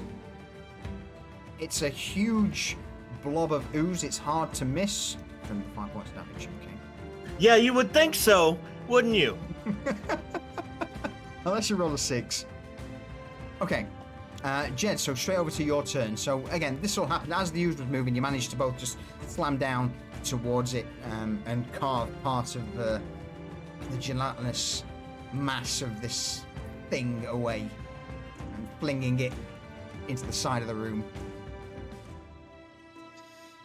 Well, Jed's pissed. He ain't no bitch. He's gonna squeeze past Garrett. And by squeeze past, I mean move him out of the fucking way. And In that case, I'm actually going to move Garrett to basically say that you push him into the barrels as you swing by. Is that close enough? Do I need to get closer? Yeah, no, you're right next to it. Yeah. Yep. Okay. And then Jed's gonna go in with his fucking cudgel and start trying to beat this thing down and see if he can Okay. actually fucking hit it this time. You know what? Mhm. You know what? Bardic Inspiration is 1d6, right? Yes. Sniper, just quickly roll Yeah. me an insight check. Insight. Before you roll, Jed, Yeah. let me just see Okay. how this goes. Yep. Let's carry on. Okay.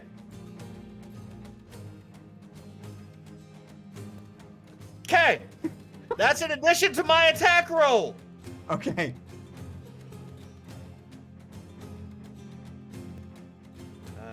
Targeting first. So you gain an extra 6 on whatever you roll. 13. All right. I will say with Bardic Inspiration, you can choose to use it after you've seen the roll. So I will get rid of that. Oh, You roll okay. the 13 first. Is enough to hit. So I'm not going to spend your Bardic Inspiration. Okay. Yeah, because it said like before you know the outcome of the roll, so I wasn't really? sure how you Okay. wanted to swing that. Yeah. I'll hand wave for this turn, but yeah, going forward we'll do as rules are written. So yeah, you got to roll it before, but no, for Okay. now we'll say you keep it. Okay, so as you slam the cudgel down on the Aelus, this is the first attack sustained by an actual physical weapon. Yep. It splits off into fucking multiple things and fuck my No. ass. Oh, okay. No. All right. As you slam the cudgel into the ooze and pull back, several parts of it spray into the wall behind. But as you withdraw the cudgel, you look at it and quickly begin to notice that there's a bit of steam starting to emit from it, and you can quickly see that the ooze is beginning to eat away at the wood of your cudgel as well as the metal. So you're at -1 for any attacks. I am normally anyway. That's fair. Is that the same for the no-jack as well that was thrown into it? Then roll me a quick perception check.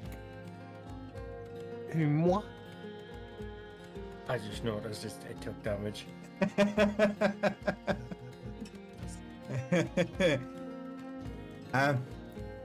Yes, the Gnarljack did indeed take damage when it was launched into the ooze, and quickly glancing at it, you notice that the spikes of its mouth are also now beginning to corrode away.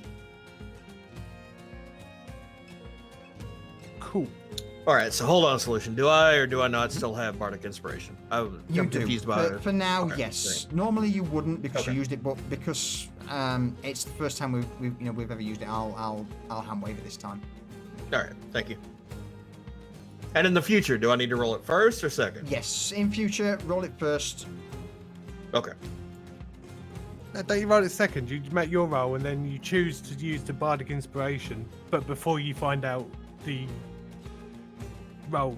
Let me quickly Yeah. double check reading. Let me see. Because I'm what- pretty Yeah, yeah. sure that's All how right. it works. So, 10 minutes, the creature can add it to one ability check, attack roll, or saving throw. This can be added after seeing the roll, but before knowing the outcome. Okay, so yeah, that's fine. So yes. Okay. No, so we did it right, yes. Okay. Yeah. All right. Great. You can roll something that's like, actually, no, that's really low. I want to add my Bardic Inspiration, and then we add the Bardic Inspiration. Same with Okay. how my side bolstered neck works. Yes. Okay, that's fair. Appreciate it. So good. Well, no, for all intents and purposes now, we will say that you've still got it because you 13%. Okay. All right, Jed, over to you. I just win. Oh, okay. Did you enter? No. Vanya. So would this be like what's in front of me? Like a half wall? Can I see it, or Oh, you can am certainly I see it. not Yeah, in line of it's sight? no, you Okay. can certainly see it. It's not half. It's more like a wooden stand that's got a piece of leather draped over it. That's normally used for wrapping up items for sale. So yeah, you can easily see it. It's only about waist high, so yeah, you can see it. Okay. So she's still and she's like, she just casts real quick her arcane kaleidoscope. I didn't know there was news. I mean, that's a rare thing that, news won't have. You all got it yet? Hurry up.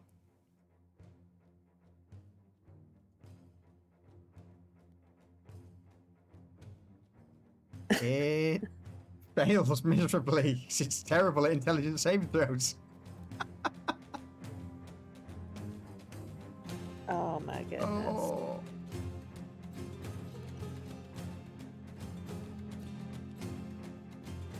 In fact, it would also take minus 1d4 from that roll anyway, which again doesn't really matter. Okay. Any further actions? No, that was just disappointing. Yeah, that was pretty, that's pretty nice. I'll say it's like because she was coughing and hacking, Mhm. she just kind of like that, and like it just barely hit the tip top of it. Part of the user just blown away, splatters onto the ground in front of Francis. I was letting one what you doing, you man. Garrett, over to you.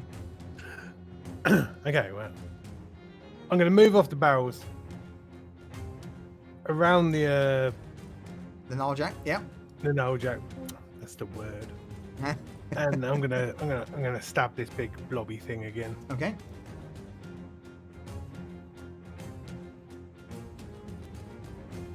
$18's enough.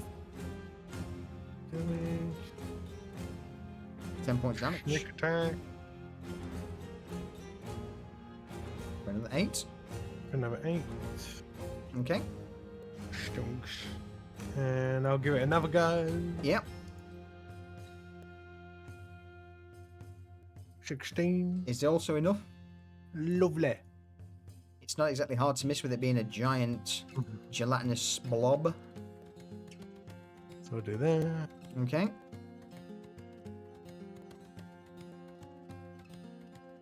There you go. I found my Constitution saving throw. There you go. Well, with that, as you lunge and jab into the Aelus,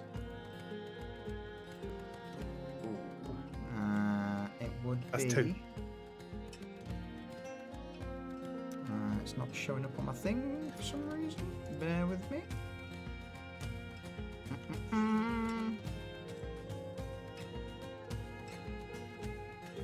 Alright. Yeasty Exhume. You fail your Constitution saving throw.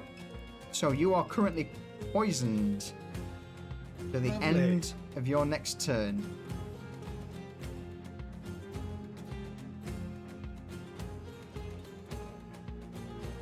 Which basically means you have disadvantage on attack rolls and ability checks until the end of your next turn.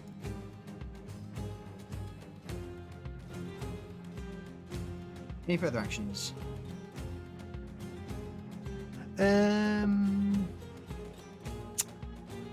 I think I'm going to cunning action Okay. Yeah. and get out of dodge. Okay. Oh dear. Oh dear, oh dear. Sniper, Not okay. roll me a twist of fate. So the Nulljack, now having anchored itself into the wood, begins to rise up, and as these iron jaws that have been to slowly disintegrate snap around, you're the first thing that it detects. It'll lash out towards you.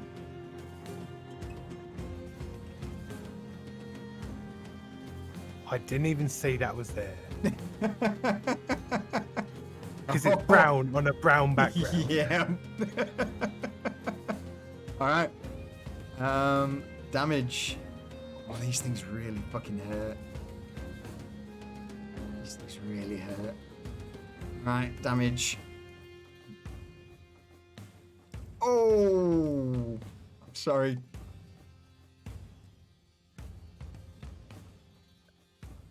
It seems to, with this giant iron jaws, lash out and just grab you by the stomach. And it seems to just launch itself backwards and almost suplex you into the ground behind it. Snipe hit the deck like a rag doll, and he's just unconscious. Oh. Oh. The Aelus will look towards... Wait, how much was the damage? I don't see it. 19. Oh, there it is. Never mind. That was literally max damage. So, the Aelus will look towards Vanya. And with its blobby tentacles, the stale ale tentacle strike out towards her. Hold. Okay. I will use that. Okay. Protection.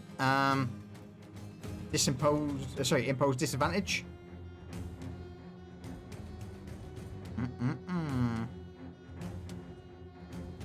All right. Somebody's got to stay alive. It ain't gonna be me or Cypher.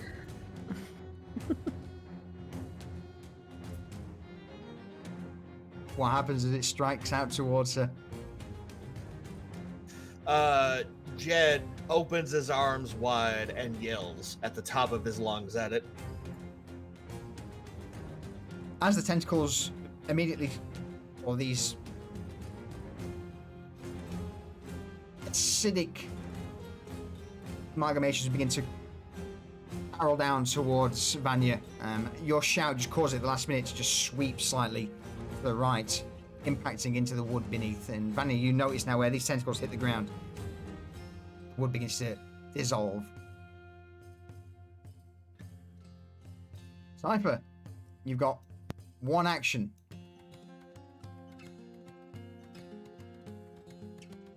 I will. One action. Yep, you're not completely KO, not completely knocked out. You're in a rough way. Still don't need to make me a death saving throw, but I will give you one action at the moment. Can I disengage and crawl 5 feet towards Garrett? That will be your... Oh, wait. Wait, I don't need to disengage. I can crawl. Oh, no, yeah, disengage and crawl 5 feet. So the slime doesn't attack me. That's all you can do. Roll me a death saving throw. Not so much a death saving throw, but Where is the death saving throw? Death saving throws are... Oh, no, you just click that. Oh. You got it? All right. You begin to feel your consciousness slip away. Not to the point of... You're pretty wounded. But... Yeah, your vision's beginning to dull and darken down. Jed, over to you.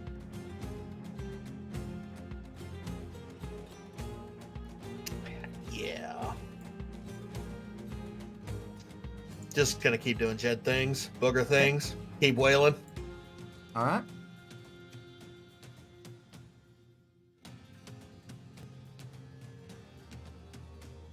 It's enough.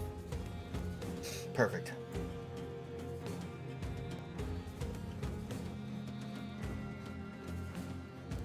Devin, okay.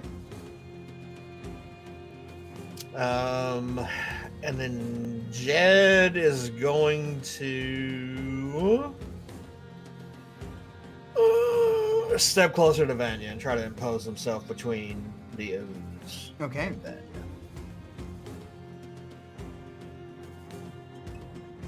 Any further actions? No further actions. Vanya, over to you. All right, Vanya. She can't even think right now. Vanya! Vanya! Because the way that you're saying Vanya, Vanya's like, okay. Because she had seen, like, where the acid was dripping down into the woods. Is going to cast magic missiles. Okay.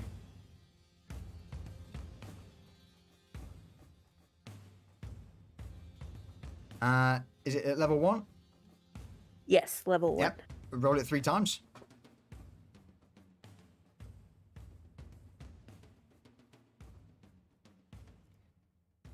At this point, you begin to blast away and notice that only, I would say, roughly 2 feet of ooze remains, and it's now slowed down considerably to the point where there's not a great deal left.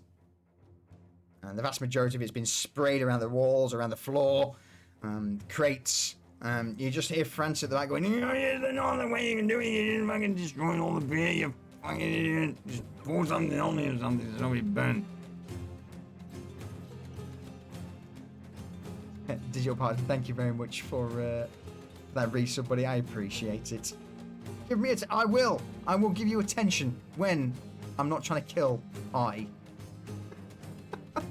You're doing a fair whack at it. I am. I mean, you're not using the environment. Vanya, any further actions? Vanya is just gonna, I don't know, she's just gonna tell Jed, like, I wish we could throw Francis into this slime. Or this, whatever this is. And then that's it. Over to you. Bear in mind, you're now classed as poison. You're at disadvantage for any attacks and ability checks. That's fine, because what I'm going to do is I'm going to grab hold of Cypher's body and I'm going to swap positions with myself and Cypher. Okay. I'll allow it. If you could just... There we go. So he's out of there. Was that classed as my action, or...? No, in fact, roll me a sleight of hand check. See whether if you fail 10 or less. Okay, yeah. We'll class that as half movement. Mm-hmm.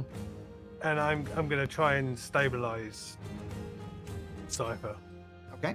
Roll me a medicine check. Man.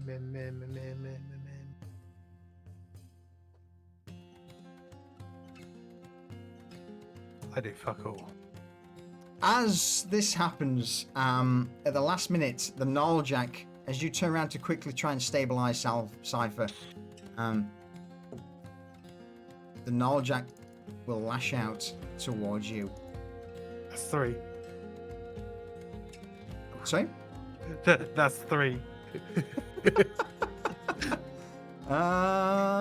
It will miss. It'll miss. It will miss. It just flies over the top of your head, and you just hear this giant metallic clang as the jaws sink. Lee, I feel like your dice are broken. You're not wrong. No. Because fuck yeah should be a crit. But that was a crit fail. That's no fuck. Yeah. Oh, I saw fuck yeah. Yeah, no, that was no fuck. Yeah, so fuck. Wow, okay, maybe my client's broken. I definitely saw fuck yeah.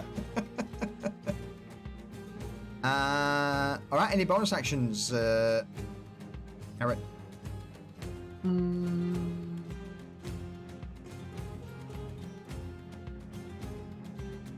No, I haven't got any bonus actions I can use. Okay. Because my offhand's part of my main attack now. Yes. All right. Gnarljack, roll me a twist of fate, Garrett. 50-50 chance. Oh, it's gonna once again as it clatters to the ground. It's gonna launch itself towards you.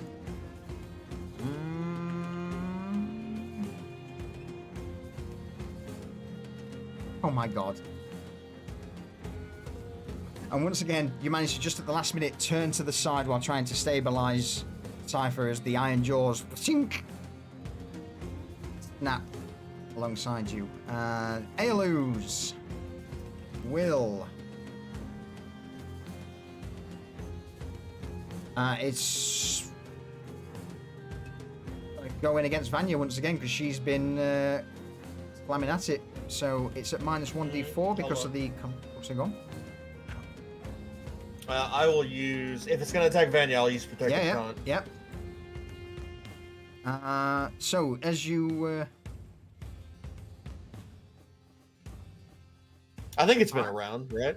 Since Yeah. because I did it Yeah. on the last attack. Yeah, Absolutely. All right, it's going to attack you instead then. So just as it goes towards Vanya, what do you do? Insinuate myself in the conversation and step between it and Vanya. All right. The stale, ale-smelling tentacles lash out towards you. 15. No. They just slam into your shield. Mm-hmm. A little bit of the wood just begins to sputter and steam, but apart from that, nothing. All right, Cypher, roll me a death saving throw. If you succeed this, I'll give you an action. If not, your consciousness starts to fade. All right, I'll give you an action. My action will be to use the helpful shade to move the Narjack to directly on top of and inside of the slime. Oh, inside of it. Okay. Oh shit. Yeah. So, I'm going to quickly roll a strength saving throw for the Knowledge-Jack to see whether or not the tether keeps it in place.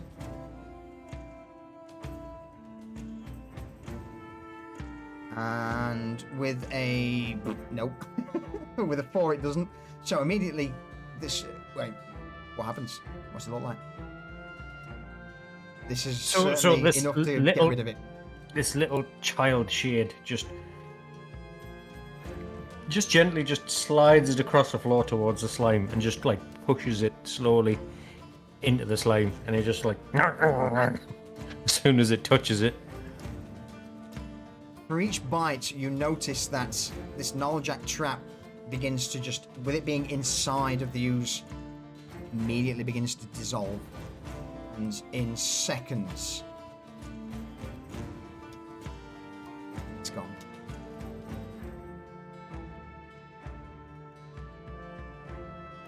And with that, he looks up at Garrett and goes, "I'm okay." Jed, up to you. Well, Jed, big dumb, keep swinging. Okay.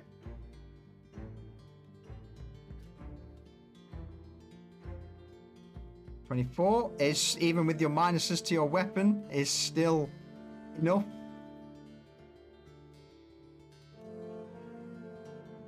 Nine points of damage.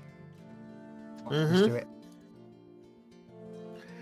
So, I'm assuming that this thing has gotten smaller and smaller as we fucking Yes. kept wailing at Yeah. it. Okay. So, the last little remnants that are alive and have been lashing out at Vanya and everybody else, Jed just walks up to it and starts kind of not wailing on it necessarily, but more like smushing it into the wood with his cudgel, like just grinding that motherfucker in until it all disappears and is worked into the wood. And then he stands over it, victorious and limping like a motherfucker.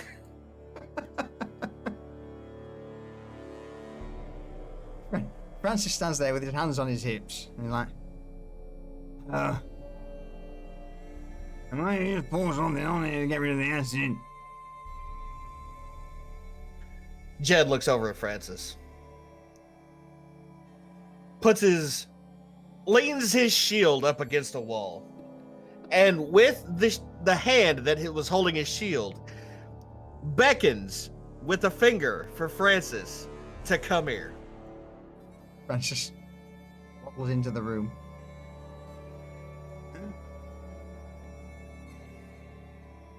I'm going to tell Esmond that he owes us a bonus. And you're going to fucking back us up. I mean, if you'd have poured one of the barrels over it, it would have gone rid of the acid, didn't it? It'd been I don't know what you just said, Francis. I don't give a fuck. Look at my goddamn leg. Well, that's your fault. That's a bonus. No, I'm fine. That's better. Vanya goes, Jed, how's he gonna back us up? Like, does Osmond understand him? Somebody goddamn understands this motherfucker around here. It ain't me, but somebody does. Oh, I tell you what, if Osmond doesn't understand him, Esmond will.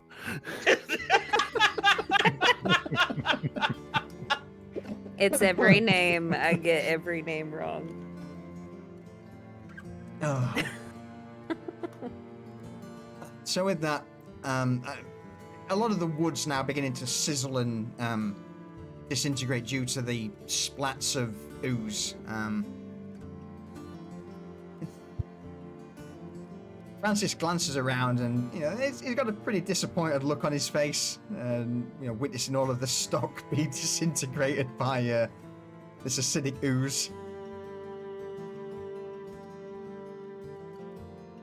It will give you all time, or at least Garrett time, to stabilize Cypher.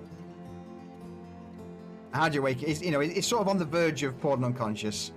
Mm-hmm. I'm tearing strips off my shirt to bind his wounds. Jed's gonna walk over, and once Garrett's done binding Cypher's wounds, he's gonna carry him upstairs or into the fucking bar. Are we downstairs? We're in the cellar, right? Yeah, you're in the cellar. Yeah. Okay. So yeah, I'm gonna help carry Cypher upstairs. Guys, I think we should all just kind of go back to our room and rest, and I can regale you guys and motivate you back to health with my inspirational words. I think you should shut the fuck up.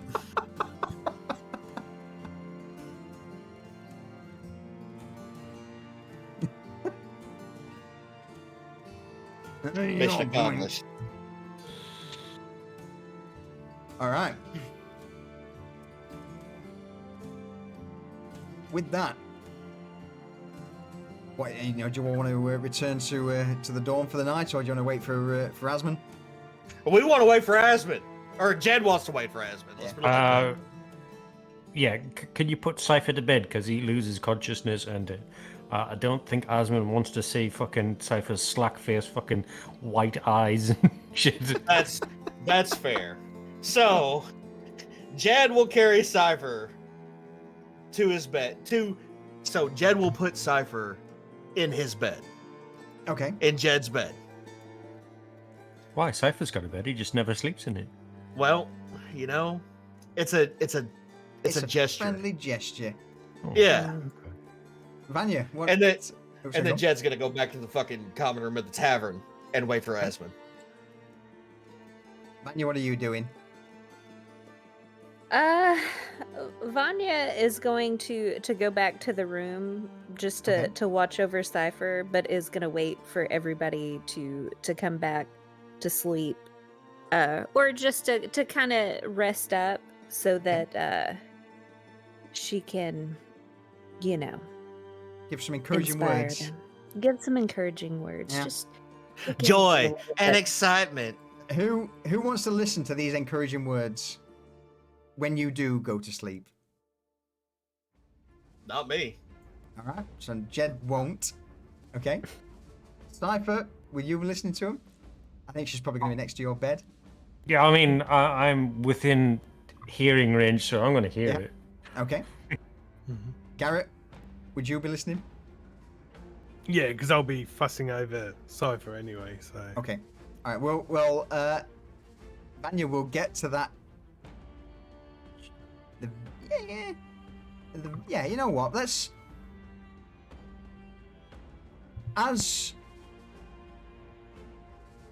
Cypher's put to rest, Jed, you remain in the tavern all alone, and the hours begin to tick on.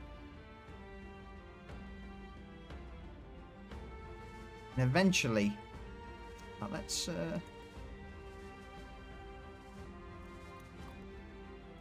to the Baron's Folly scene. So, are you all, apart from Jed, heading to the bunkhouse? Yes. I'm going to stop to speak to Esmond, but I'm going to come back Okay. to the bunkhouse before... Okay. After I've spoken to Esmond. So you're with me. Yeah. All right. So, with just Jed and Garrett remaining in the tavern, Vanya has stayed with Cypher to tend to him as he's currently unconscious. About an hour or so passes, and eventually Esmond makes his way down into the lower part of the tavern, wearing nothing but just a pair of linen slacks.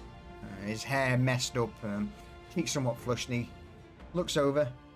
Oh! Okay, now I'm surprised you're still here. It's getting pretty late, to be honest with you.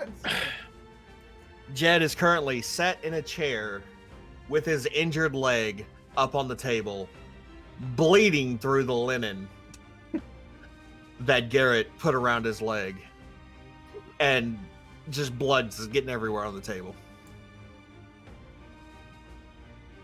Oh, you look like a sight for sore eyes. Night. Angry Yeah. Hunters. No, Asmund, no, it wasn't the door duties that have Right. resulted in my leg bleeding all over your fucking table. It was Francis and some random delivery down into your cellar that has caused this. Whoa. You mean random? The only delivery that we've had is from Folly Distillery, and that's regular. That So Asmund there's- sits at his table, opens one of the books and flicks through and looks. And Hey, look, we've only had a delivery from Folmar today, and we get that all the time from them. Well, here's what I'm telling you, Asmund. So, A, Francis has littered the entire cellar with automated traps that don't give a shit about anybody. 2, one of the ale casks from your fucking normal delivery had some sort of fucking ale monster in it that we had to take care of. Now, Is that so? I volunteered out of the kindness of my heart to go downstairs and help Francis with this barrel that he heard some random knocking in. Now, that knocking turned out to be some sort of fucking ooze bullshit, and you see the goddamn shit state that I'm in. You've certainly seen better days, but yeah, you'll work it off. It'll be fine. Yeah, I'll be fine. Listen, I feel like that was extracurricular to my dormant duties, and while I volunteered, I did not volunteer with the knowledge that shit was gonna go south like that. I feel like our little group here needs some bonus on top of our fucking dormant days. it's at that moment Francis emerges from the kitchen and walks up to Asmund. I'm delivering from the homeowner, a bit of a news problem, and it was pretty bad. Call me a bit slam, sure that'll be. Give me an extra coin. Yeah. Asmund strokes his beard. All right. A bit of extra coin, you say. All right. I'll throw you a single coin, gold coin onto it, but there are stipulations if, once you've got that. I'm interested. What are the Hey, stipulations? Basically, I need you all to pop down to Folmar's distillery when, you're feeling a bit better. Like in the morning or something. And just find out what the actual fuck that was all about, because, well... In the morning. all right, well, afternoon. Sometime tomorrow. How about the day after? You see how fucked up I am? Our little fella Cypher's even more fucked up than I am. Can you give us 2 days? He nearly died. Yep. Nearly died, Asmund. At least 2 days. Roll me a We persuasion check. appreciate that leeway. What was that solution? Roll me a persuasion check Okay. with advantage, because Garrett's... Not only with advantage, I'm gonna use my bardic inspiration. With advantage, with an extra 1d6. Oh, Perfect. Hold on. Where's my persuasion?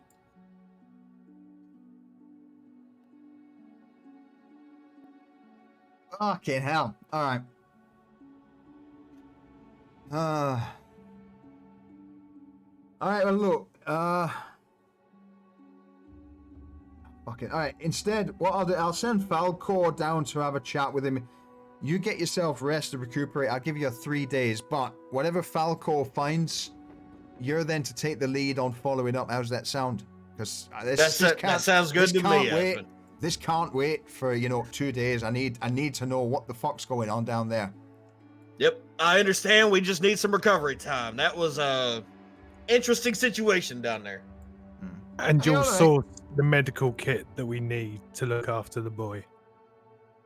I'll certainly try. Well, I'll. All right. You know what? For the moment, Julian. With that, Julian steps up from the bar. Yes. What now? I know we've not got many things left, but just grab one of the those little potions off the shelf. The ones tucked in the back. Should be one left back there that I stored. In the little book when you open it with the false cover. Julian nods, makes his way towards the cabinets at the back of where most of the alcoholic drinks are stocked in the bottles. Ferrets around for a moment and takes out a single potion. Healing. Stumbles over to where Esmond and you guys are and just lays it on the table. Is that the one you were talking about, Esmond? Hey, that's the one. This thing's worth a fucking fortune, so consider that half your payment and we'll knock it down to 50 silver. I'm good with that. That's for the boy, Garrett, I'm assuming. Yep. Mm-hmm. Yep, that's fine. For the boy. All right. And in that case, then call it 50 silver on if you can find it. Well, once Falcor's found out what the fuck's going on down at Folly's, he may even join you. We'll see. We'll see what he finds out tomorrow. In fact, you know what? I'm going to go find Falcor now. I'm going to wake the fucker up and get him to pop down and have a chat with the bastard. All right. That sounds good, Esmond. We'll see you in a couple of days, and we're going to expect payment for our door duties, Right. and then we'll see about this other thing. Well, look, next time you're in the tavern, I'll sort it out tomorrow to Julian, and ask him. He'll see you straight. You're a good man, Esmond. Appreciate it. And with a somewhat concerned expression on his face, Asmund offers a nod to Garrett and Jed. Points towards Francis and grabs Julian by the shoulder and takes them into the kitchen. You imagine for a bit of a chat. Which leaves you both to return to the Mason dorms. 3 days. I'll give you a long rest for that if you wish. And that's my boy. not on top of that, Garrett, Cypher, and Vanya. Vanya, if you want to throw up your regale. Okay.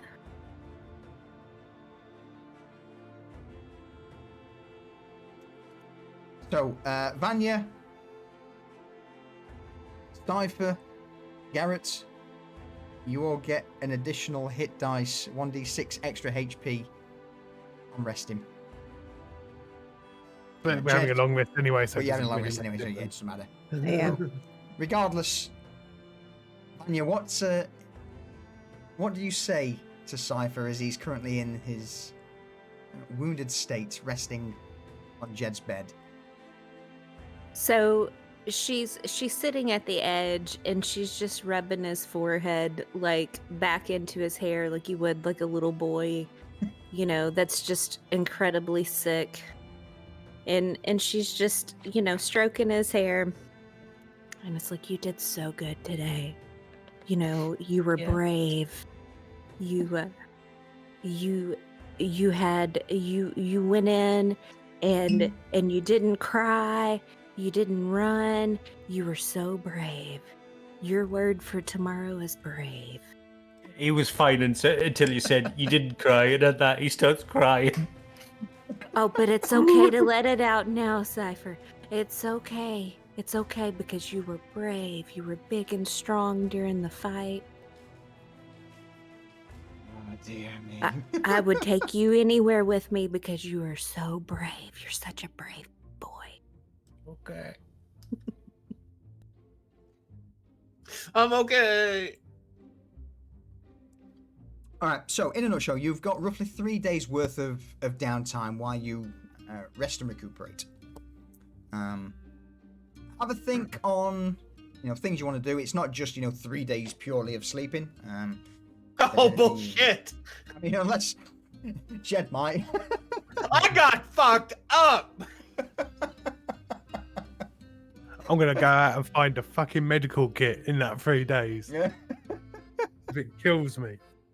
We'll definitely we'll pick that part up as a little adventure for Garrett and whoever wants to go with him next session.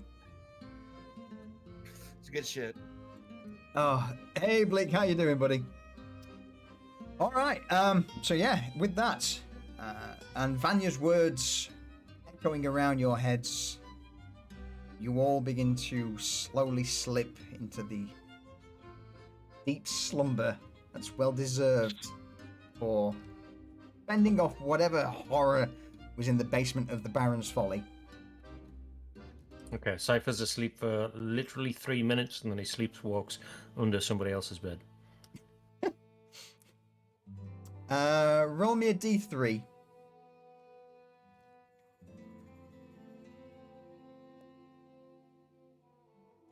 All right, you're under Jed's bed.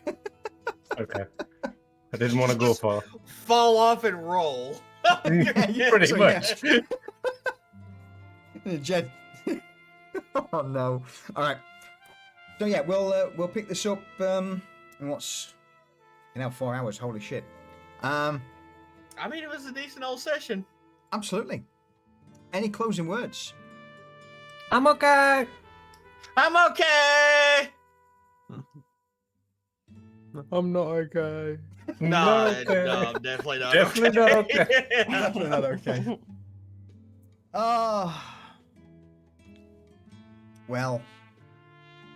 With that then, say goodbye, chat. Goodbye. Bye, chat. TTFN. All right, everyone. I'll throw us back onto the old Pariahs screen, but as always, thank you very much for tuning in. I really appreciate it, as always. We all do. Yeah, well, cheers, Tiger. Cheers, Durs. Oh, damn it. All right. Of course, you're more than welcome. Again, it's I say dark fantasy. With this group, I would say it's more dark comedy. Yeah. Cheers. Oh, dark fantasy, fuck's sake. All right. So what I'm going to do, we'll roll it onto the little Pariahs video, and I will find someone to raid. So again, well, thank you very much for the support. Thank you for all the follows. Thank you for the resubs. It's got to be done, Blee. It's kind of what we do. The Sundays is the sort of heavy. I rarely DM sober. I have to with this group. I think I'd lose my sanity. All right, less rambling, more finding someone to raid. So, once again, everyone, I appreciate the support, and for now, we'll jump on to the Pariahs video while I find someone, and I will see you all next Sunday. Cheerio! Goodbye.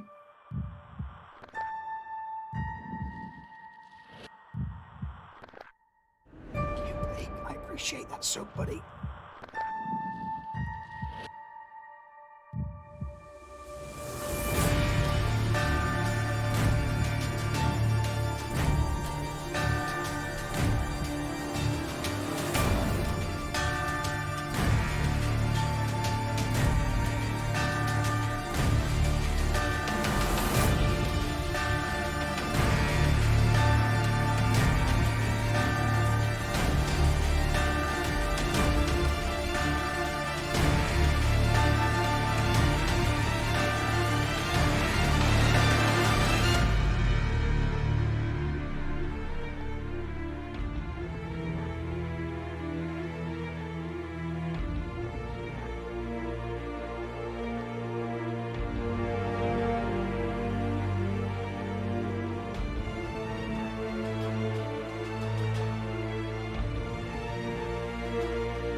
Yeah, I've got no one to raid. I've got no one to raid. It's just, I don't know. I don't know. Let's go to someone who needs a little bit of support.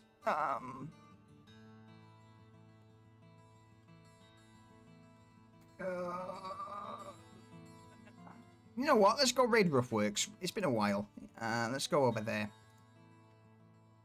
Yeah. All right, everyone. Once again, thank you for the support. Let's go raid Roughworks. Show them some love, and I will see you all next Sunday for more Pariahs. Ta-ta. Now.